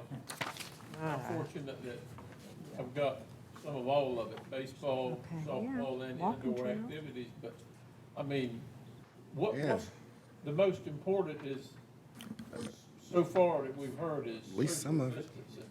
But being outside at a ball field would appear to be a whole lot more money Safer. spent better than you would have something on the inside. Right. Now, I know, we're talking about that, we're looking at the park, but the next park that's probably one of the oldest would be Gum Branch Park. Oh, yeah, yeah. And that's what I'm saying, we need to be looking at that versus an inside place. I don't know, but, I don't know, is there any grant money from the state, Joey, beside, I mean, I think what we got right now may not ever get anything else again, but have we heard anything on Islands Highway as far as the money for a FEMA route? I mean, No, sir. No, sir. also- We're going to try to look at some of that national ARPA money for that. Right. And we just drew down a summary, Mr. Mosley drew down a summary of some of those. well, yeah, I understand that, but I think there's times that we really need to be, and if we've been doing it, that's fine, but I think we got a congressman that, he's already been on the phone and said, hey, guys, that's a one-way in, one-way out. That's, pretty important, so I don't know where he's at. Maybe he's down at Spaceport, but you might need to be looking at South Yeah. Newport. yeah. Commissioner Worley, remember the last meeting I mentioned about the infrastructure bill and looking at some funding for Arnold's Highway also. So keep that in mind, Mr. Brown and Trent. Keep our ear open for that. We hear anything that we can get any money out of this infrastructure bill, and we need to go for it. And, Well, and I think we've, you know, we've extended whatever we need to extend, Joey, to, you know, they wanted to bring the Savannah Yacht Club, we supported it. But now these folks that's going in there, they're gonna have to get there by the sailing club, yacht club, or whatever, because they're not gonna be able to go down the highway. I mean, so, you know, I hope those folks remember that.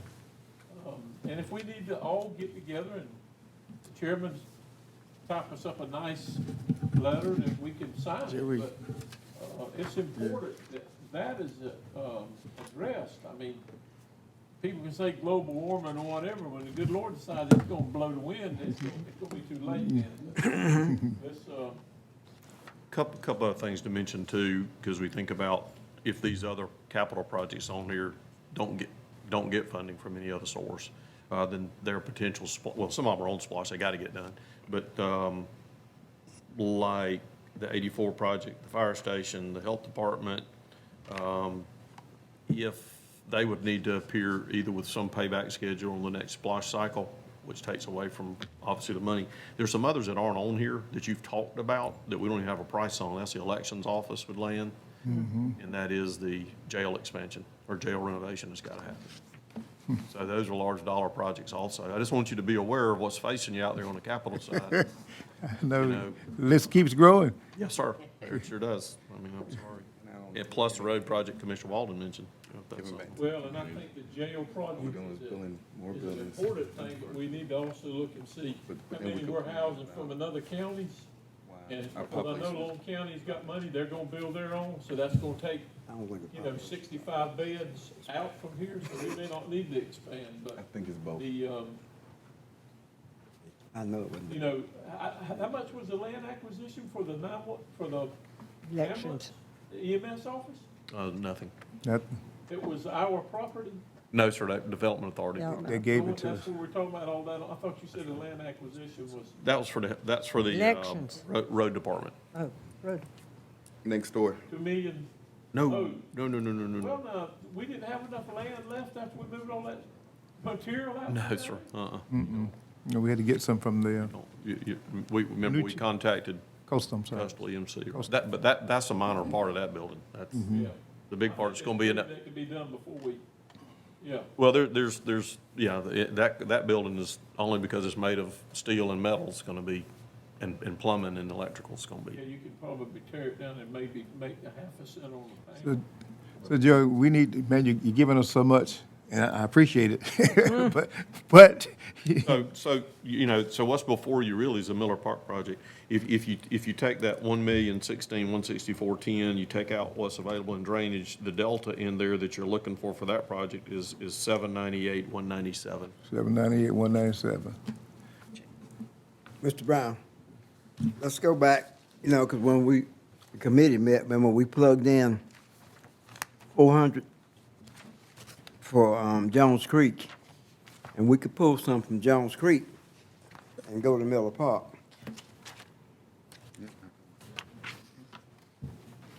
That was on 3.9, wasn't it? 3.9. That was 400. 400, 400,000. 400,000. So you want to pull, because that's in your district also, right? That's in your district, Jones? Yes. Okay. Right now, Pull it right out now and it put- is, but That is not with what it you. doesn't Now, matter, you're- but still. Right. You're, You're going to pull that out and 200. put it toward a 798. You Right. still Right. need about 400. 3, okay. I was just gonna Oh, you're ask, pulling it because I all don't out? remember what you had obligated. Am I A missing? little bit in Jones Creek, but no. Well, just I don't mean, understand. at the beginning, that's what it was. Three? You've been talking about Miller Park Oh, for I 10 didn't know years. that. 10 years. I know Before we've been then. talking about Miller Park. I thought it was 80. Oh, 80,000. No. No, it was. I don't remember. Well, They still left me with So if we take Commissioner Walden's contribution Okay, yeah. off of this list over here, it leaves right at $500,000, 498, So 197. about 500,000, because Commissioner Walden giving you some. Commissioner Walden's gonna I don't contribute. I mean, that's up to, you know, that's just my suggestion, that's up to. I mean, I would like to see, you know, some money left with Jones Creek. Okay. You know, just a Oh, yeah, little we're not gonna take, foundation, no, we're Yeah, not gonna, yeah. yeah. but. That was but- my baby. Yeah. At least you got money for your baby. was gonna say, $1 million. My baby still, that family entertainment center still in people's mind. So we're trying to find some money to Yeah. Trying get to Miller finish Miller Park. Park. Miller Park You is said what's what? on the table.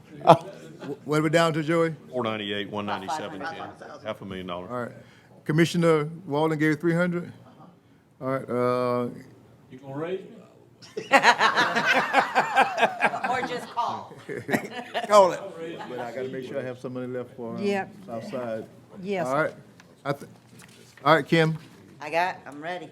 my balance is, what I'm seeing here, 1,025,000? That's what you would have. Have by at the end. What do I, where am I now? Six, You already have the last report? you're almost seven, Commissioner I'm about to spend money I Stevens, don't have. listen, Commissioner Stevens knows exactly how much you you almost got got. 700,000.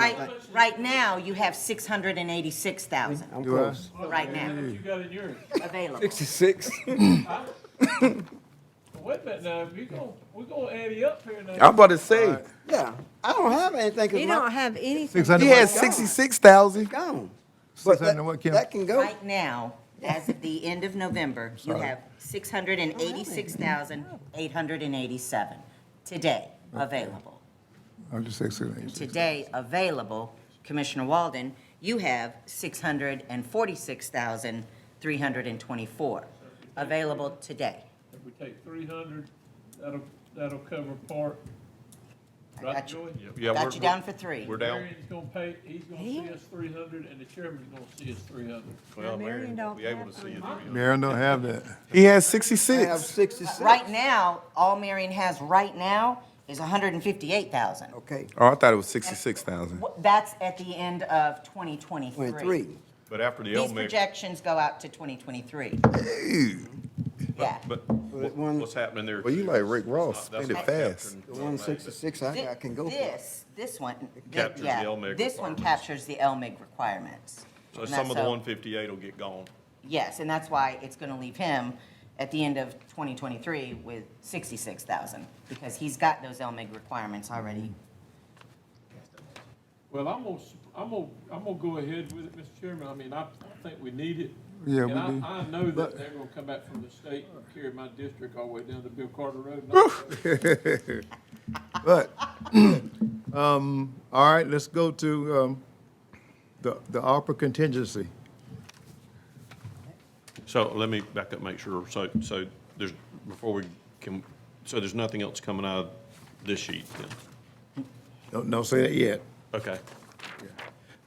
I don't want us to deplete our ARPA contingency.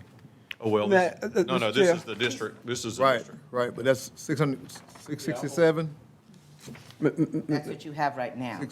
686. Mr. Chair, Yes, sir. Commissioner Frazier, you was on the committee and you made mention of the clean water, which is 5.5, and sewer infrastructure. Right. For the future growth. Right, yeah. Right, we put money aside We put for 250 in. infrastructure. Okay. Right. We put, well, we got them combined together. The 5.5 is combined together. Well, now, so a portion of the clean water is what your match for the grant you applied for at the state level. Do too. Okay, Yeah, so your clean water really doesn't need to be touched. okay. But now the future wastewater, Yeah. That's why I asked Commissioner Frazier, because that was his. Again, just like Commissioner Walden says, my district is in the entire city of Hinesville. But like I've always said, I get elected from District 2, but I represent all Liberty County. We all know that, but I wanted to put this to the side for future growth. Future And growth. we know the future growth is going on the east end and on the west end. And if we don't build infrastructure today, or at least put some type of financial contribution to the side for that, then we're gonna run into those problems that we're running into today. So I wanted to put that, so the next commission who are here after us won't have to be put behind a ball. Perhaps raking the tree. Absolutely. Okay. So, me personally, I wouldn't want to touch that. I mean, because really, that 250 isn't, I mean, that's Actually, just, it's 150, really. right, I mean, that's just gonna help Trent out with paperwork, but for the most part, you know, I mean, honestly, I mean, that's, you know, whenever you're talking about, infrastructure like that, you know, that's a huge project. Yeah. But, I mean, at least with that, we could at least have some type of Study. study done and all, so we could see how we need to, focus on the infrastructure. So, me personally, I think that's a part of infrastructure, but also, Mr. Brown, Mr. Trent, I think what we were talking about, the infrastructure bill, we might want to see if we could, if some of that money from the federal government will trickle down from federal to the state and possibly down to the, yeah, that's a lot of trickling down. I get it. But to look into it. And then also the Build Back Better bill. I know it's having some hiccups right now, but to see possibly if there's some funding for that from the federal level. So, I agree with you, but I'm not ready to wait on it. I'll be honest with you. Yeah. I think we need to cut right now. mhm. And that's the reason why I made the opportunity to use some of the money. I mean, Oh, yeah, absolutely. I don't think that, sitting around waiting, I've been up here long enough and sit around and waited and wait broke down the wagon.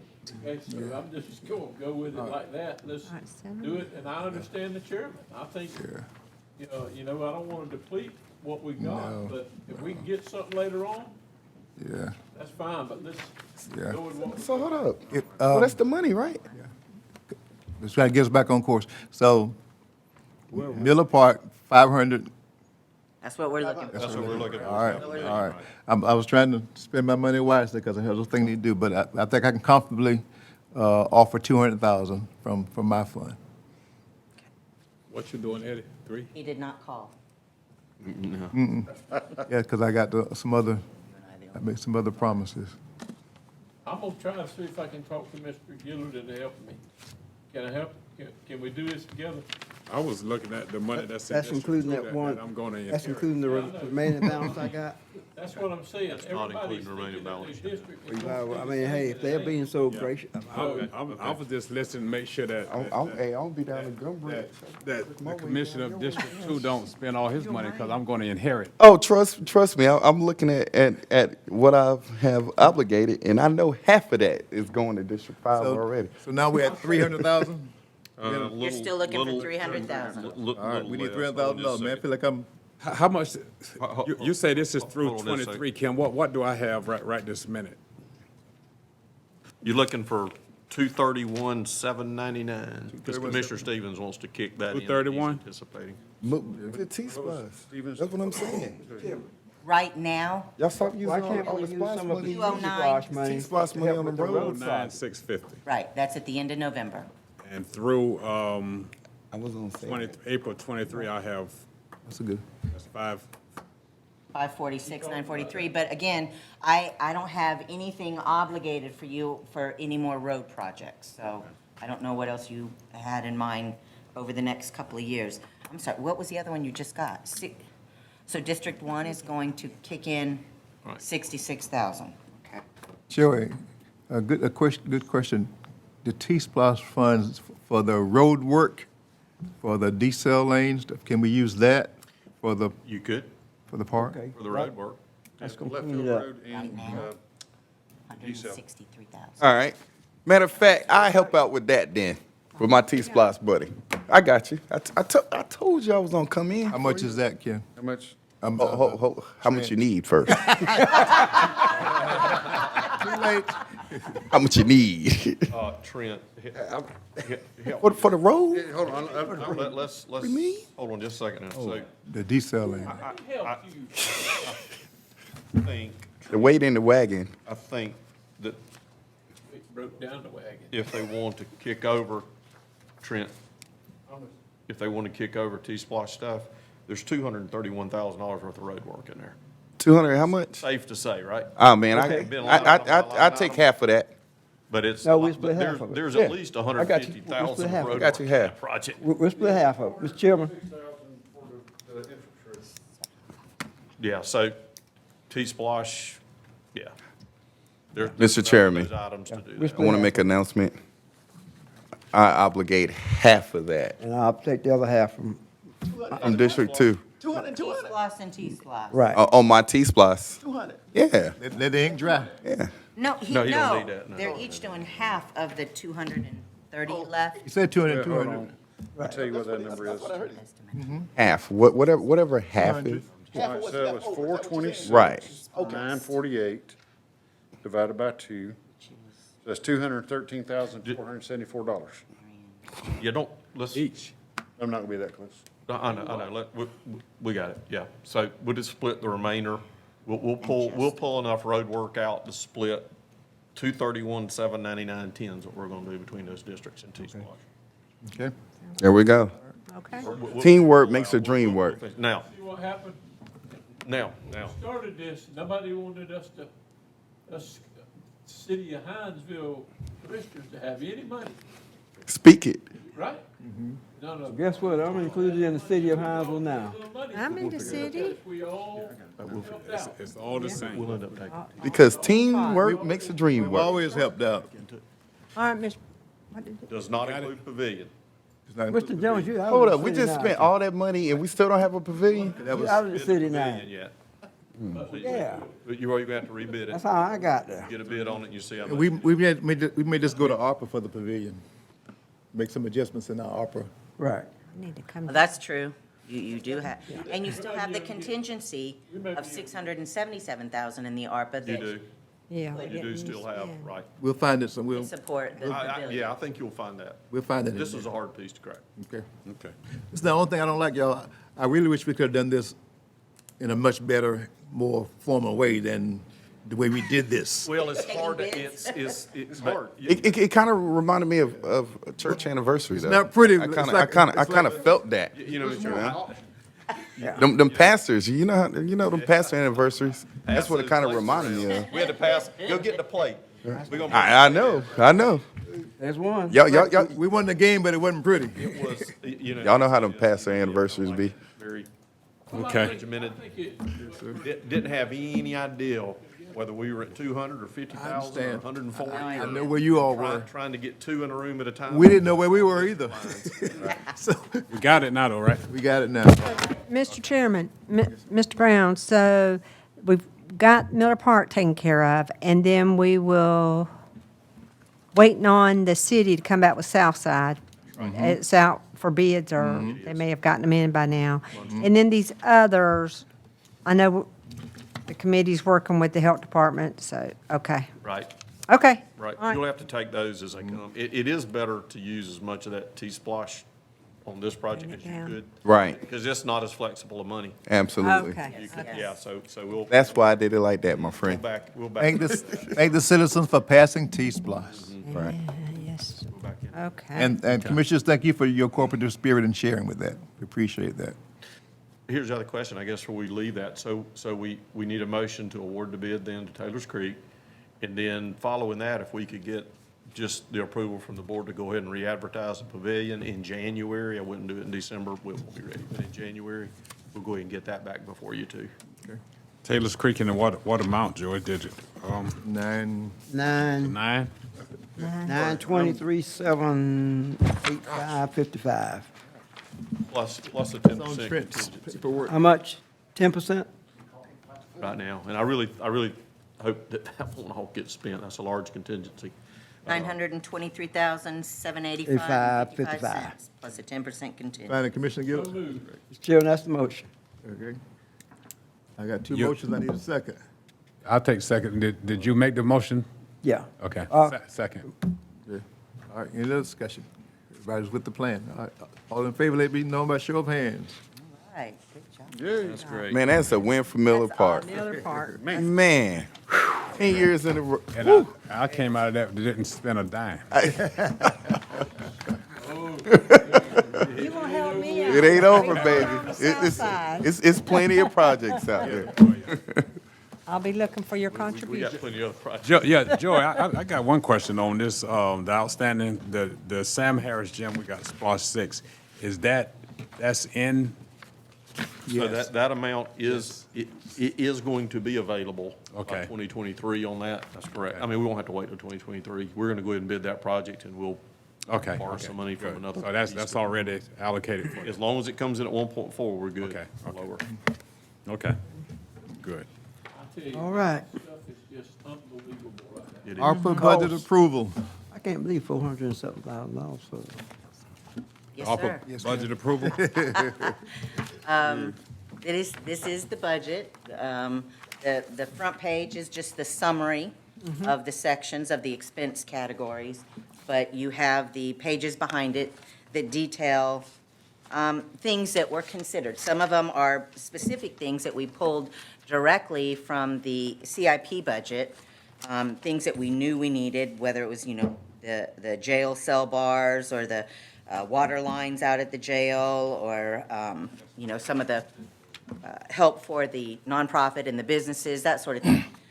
Others are just monies put in a category that we didn't specifically know what we would do yet, but we did want to put some money there. Like, for instance, I think there was money maybe in, what was it, early Early learning, Yeah.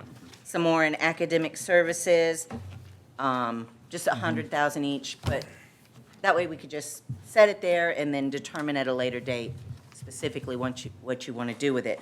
Now, again, this is kind of a fluid budget. You can change it, you can move things around as you need. The only thing that has changed from the first time that you saw this is that it has been updated for the exact amount of money that was spent to provide premium pay to your employees. So what happened was, it actually went down a little bit, because the first time we estimated it, we had more employees, and then when we actually came time to distribute it, we had a little bit less. So that's why that number of unobligated grew from like 630 to 670,000. But this is the same budget that you saw back in October, I think, that we looked at, that we reviewed, and now we're just asking that you finalize it, adopt it, and it doesn't mean that it can't be changed. It can certainly be changed at any time you need. Ready? I make a motion, Mr. Chairman, that we approve the ARPA Fund 6-year budget, 11.9 million. Second. Motion and second that we approve the ARPA Fund 6-year budget, 11.9 million, realizing that it is fluid and can and will be tweaked. Oh, well, especially if the gym comes in at more than 1.4. You might decide, oh, wait a minute, we're going to spend some of the ARPA funds on the gym. Okay. You might obligate. Just for upon discussion, we're working our way on the, helping out the nonprofits with the application process and all that. Yes, we are. As a matter of fact, we've already met with Mr. Arce, got a tentative contract to bring to you in January, so we can get that laid out. Got questions for y'all on a couple of things there. We'll have it for you in January. Okay. If we can get those questions before us ahead of time, maybe we can kind of peruse those and come with some Okay? answers rather than doing all that on the floor. Mr. Chairman, also on that note, Joey, it's kind of like you mentioned tonight, this was a kind of a haphazard way of doing business. I don't know of anything that I've seen since I've been up here where we argued over the money, but on this particular project here, this ARPA money, we need to decide a group that won't be a quorum to look at these things, wherever those three or those two can, communicate with other commissioners and say, this is what we're looking at. Need you feeling up front. On which portion of the On ARPA? any of it that's out there. I mean, if you get something that's 1.5, it may be a group say, well, that's not enough, but there may be somebody else says, this is how important it is right here. So, I know you'll be making the decision. You'll be deciding where it's at on the A list and B list. Kim will be telling us where the funding's at, but, we'll wind back up here again. And it may not necessarily be the same group all the time, but I think we need to have, 3 people and decide that these are 20 projects we want to look at. And then we may be able to not have this type of, auction sales like buying cows, so people outbid you the whole time. I know it's for the best interest of the community, but the, the direction Thought I and missed. being able to deliver the information to everybody didn't necessarily get out there, because to be real honest with you, until the very end, I still thought we was building the pavilion, but we ain't. Yeah. I guess it's something to, if there's anything that need to be vetted.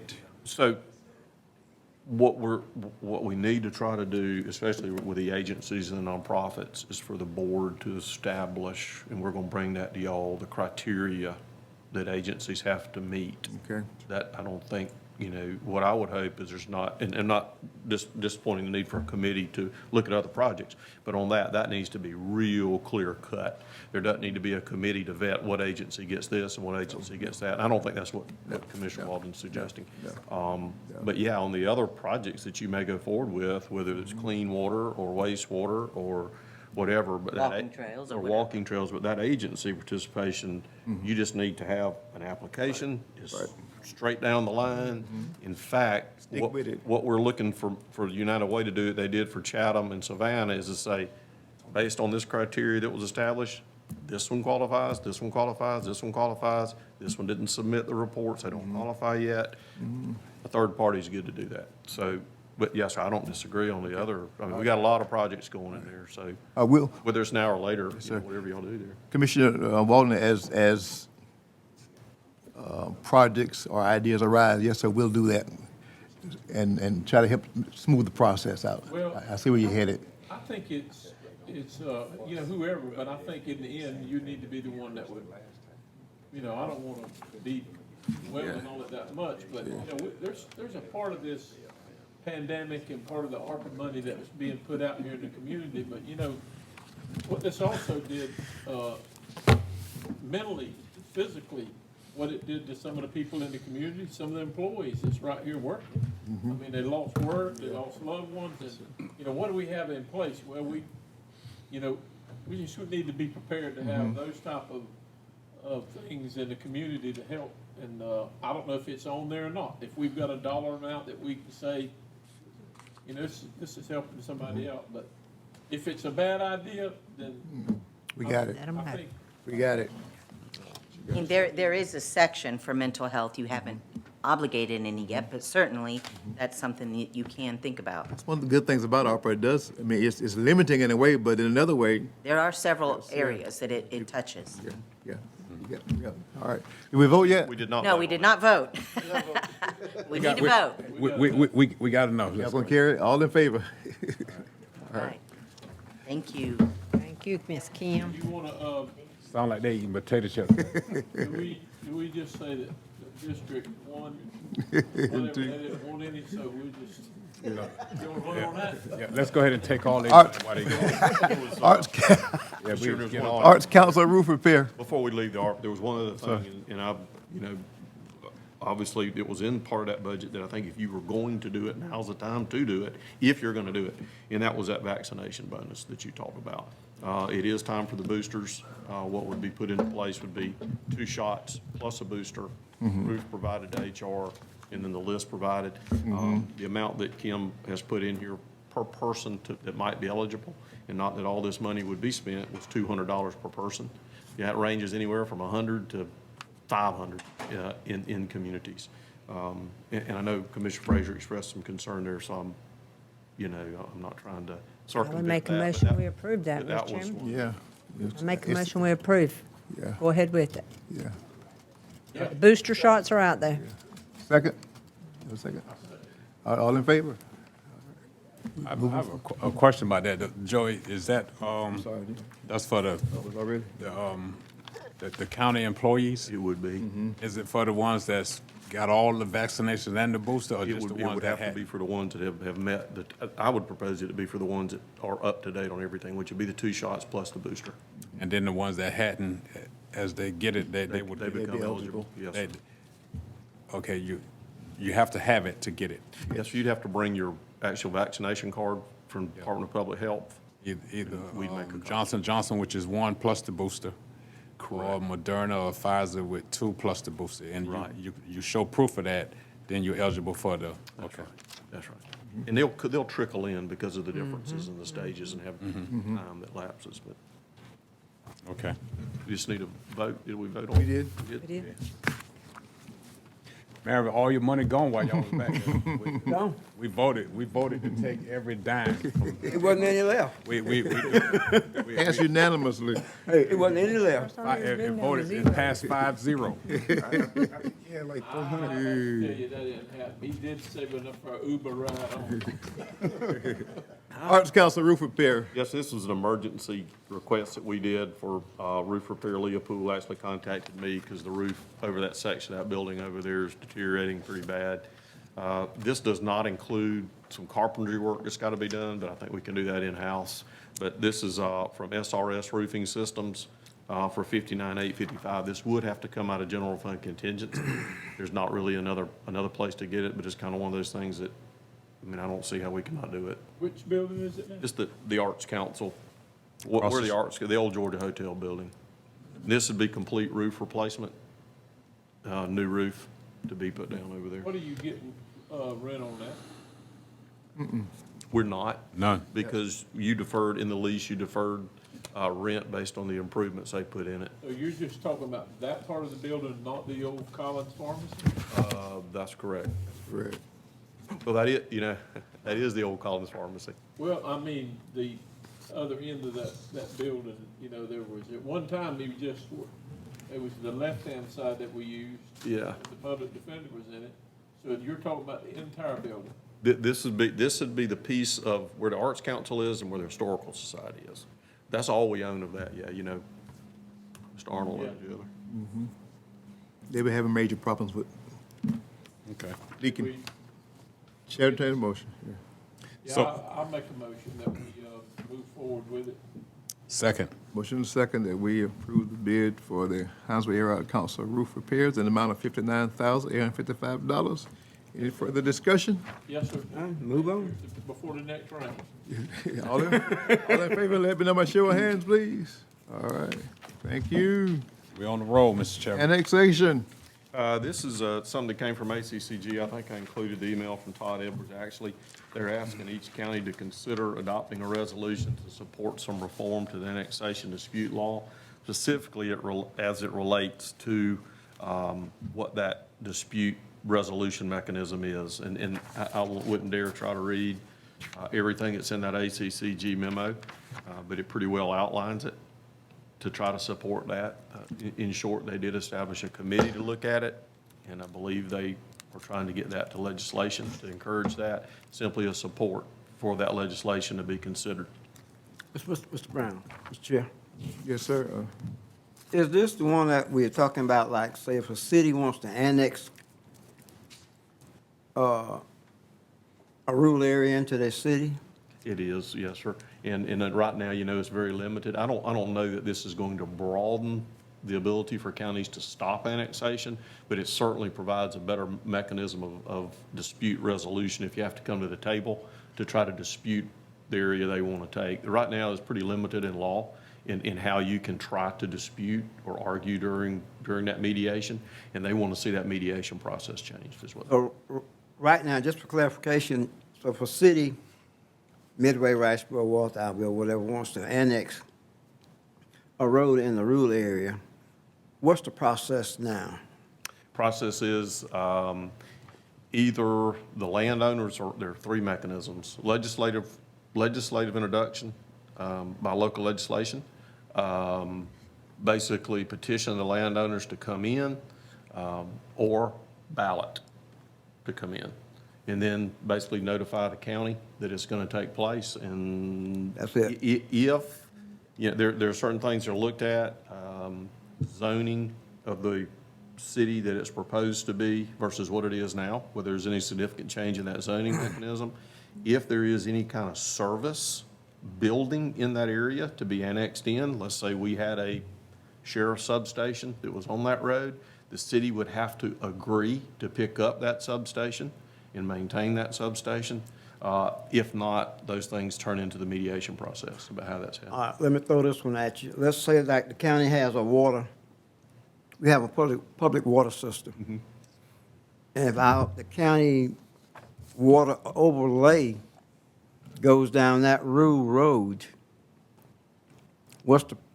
how does it proceed? So the county basically the county's notified of any annexation for any services it might have inside those areas, be it a substation, be it a water line delivery area, has to notify the city of those. The city would have to agree to pick that up and maintain it at that level.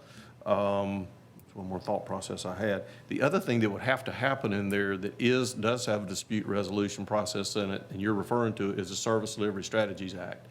In that is our zoned area for water delivery. So that would all come as part of that notification.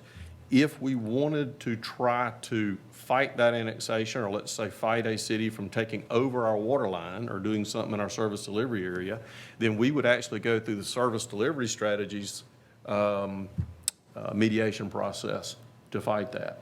Generally, I would tell you, if a city is going to maintain continuity of that system, which they really couldn't do by taking a piece of our line unless we were tied together, then they wouldn't be able to, that may be a place in that mediation where they wouldn't be able to get that sector.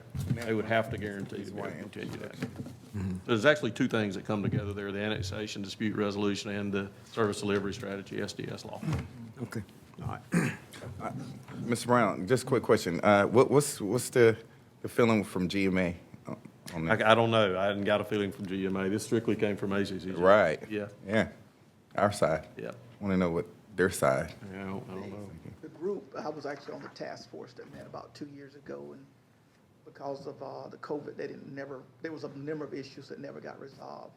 But ACCG officials and GMA officials agreed that this is one of the things that needed. Okay. There you go. Chair, entertain a motion. So move, Mr. Chairman. Second. All in favor? Thank you. I could see where that would be a little bit of an issue. Chairman. Let's just say on Elam Road, that if the city of Hinesville wanted to annex into across Elam Road to pick up property, I mean, it would be in a different county, but I just wondered, is that just for the county that we're in, or how is that, Joey? Sorry. I don't think you get Let's just say that the city of Hinesville wants to annex on Elam Road, Right. because Elam Road can't provide water and sewer, and they can come through the airport road. Then, is this what you're talking about, or is this just inside of a county and the municipalities inside that county? So like Atlanta, you got Fulton, DeKalb, and what else? Let me come back to you. Atlanta's got Fulton, DeKalb. Fulton, DeKalb, Cobb. Gwinnett? No, Gwinnett. Gwinnett's not there. That's what, I'm just, So unless you can go back to any discussion you had for a city in one county trying to annex land in another county, I'm not sure. if that's, To be honest with you. I used to live in Atlanta in you've DeKalb lived County. all over, you've lived, outlives you, but. Hey, man. Hey, sometimes It doesn't matter. you got to be able to flap your wings, baby. But I'm just thinking. Yeah. I don't know what that would. All right. I paid 2 different taxes. Come back. Right. Yeah, so Joe says that it basically would be the same procedure. Instead of approaching Liberty County, they would approach Long County. I see.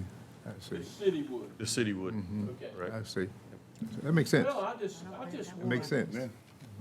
find out, because, I mean, we know that along that route, there's a lot, well, I mean, right now, there's unbelievable. Yeah, growth, unbelievable, so yeah. They'd be, Yeah. I hear you. See where you headed. good, I don't know. And do what with it? Yeah. That's one thing. You got Mr. Davis on the line? Are you getting him on the line? Where we at, Mr. Chairman? Motel Tax. He's getting Kelly on the line. The criteria is too weak Kelly, you there? for the creation of. I'm here. All right, Mr. Davis. All you have to do is provide. Hotel evening, Motel folks. Tax. Good evening. Yeah, I think as most of you know, the chamber and other tourism stakeholders are encouraging the county to increase its current hotel motel tax from 5% to 8%, like many other jurisdictions. And Joey just wanted me to brief you on the procedure for doing that. If you're interested in doing it, a resolution would be required to adopt the 8%, and then that would be forwarded after publication of intention to introduce local legislation to our local delegation, Mr. Williams, and then he would introduce local legislation to increase the tax from 5% to 8%. And of course, in addition to the 3% increase in revenues, you're allowed more flexibility with that additional 3%. Half of the 3% is required to be spent on the promotion of tourism, as you're required to do now. But the other half of that 3% can be used on capital projects to include operating expenses. So I know there's been talk in the past about providing assistance to sites on the historic trail. And so with these additional funds, at least half of that additional 3%, you could dedicate that to support of these physical attractions, the sites, as well as their operating expenses. But that's in a nutshell. It's a very simple procedure. Just the adoption of a resolution and then passage of local legislation by the state legislature. One more caveat there, if I can, Kelly, is that what's been discussed too, that was discussed at the countywide planning sessions, was some type of community center, civic center that possibly had a youth complex there with it and some of the stuff on the same land. So that is one of the things that's been discussed too, moving forward, is a civic center, community center type entertainment complex. Right. That's right. Yeah, the half of the 3% is not. You're not required to use it for the support of the historic sites on the trail, but it can be used for any tourism development project, which is a defined term under the statute. And again, that can be anything, any physical attraction, one like Joey mentioned, or anything else that might appeal to the board. And this city of Flemington has already passed theirs. When will Hinesville? Kelly, I'm not sure if you've heard when Hines, my understanding was they were going to go ahead and move forward with it also. We were both encouraged to try to do it and get it before the legislative assembly this session. All right. I think so, and I think Flemington has voted on it, but they haven't They've yet approved adopted a formal resolution. Yeah. So I think my understanding is they'll probably do that in their January meeting, probably the same time Board of Commissioners. That's my understanding in any event. And of course, the legislative session begins on the 10th, so if you adopted at your first meeting, we would still have plenty of time to introduce local legislation. All right. Any questions for Kelly? You understand where we're headed, guys? We're just following, in this case, following Flemington's lead. The small city leads the way.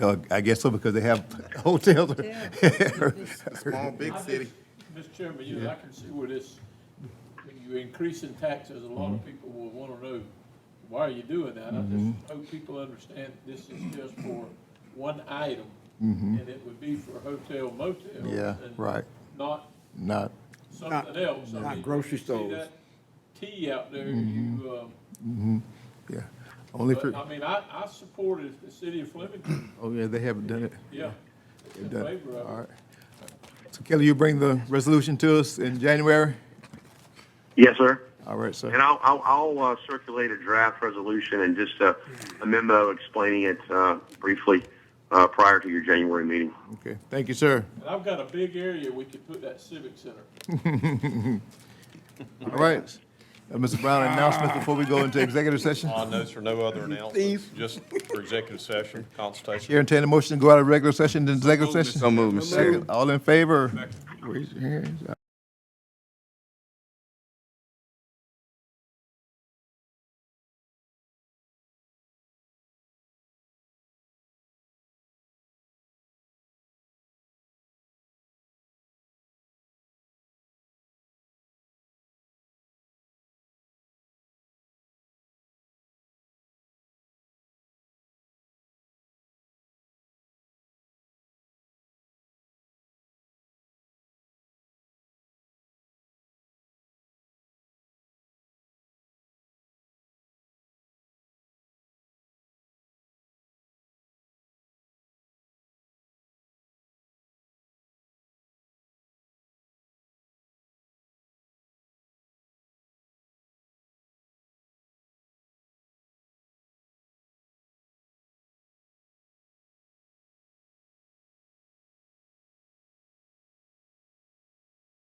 Ready? Can I see the board of- Chair entertain a motion to come out of executive session back. So moved, Mr. Chairman. Second, all in favor? With nothing to report, Chair entertain a motion to adjourn. Merry So Christmas, moved. everybody. Second, all in favor? Merry Christmas. Merry Christmas, everyone. Right, see y'all.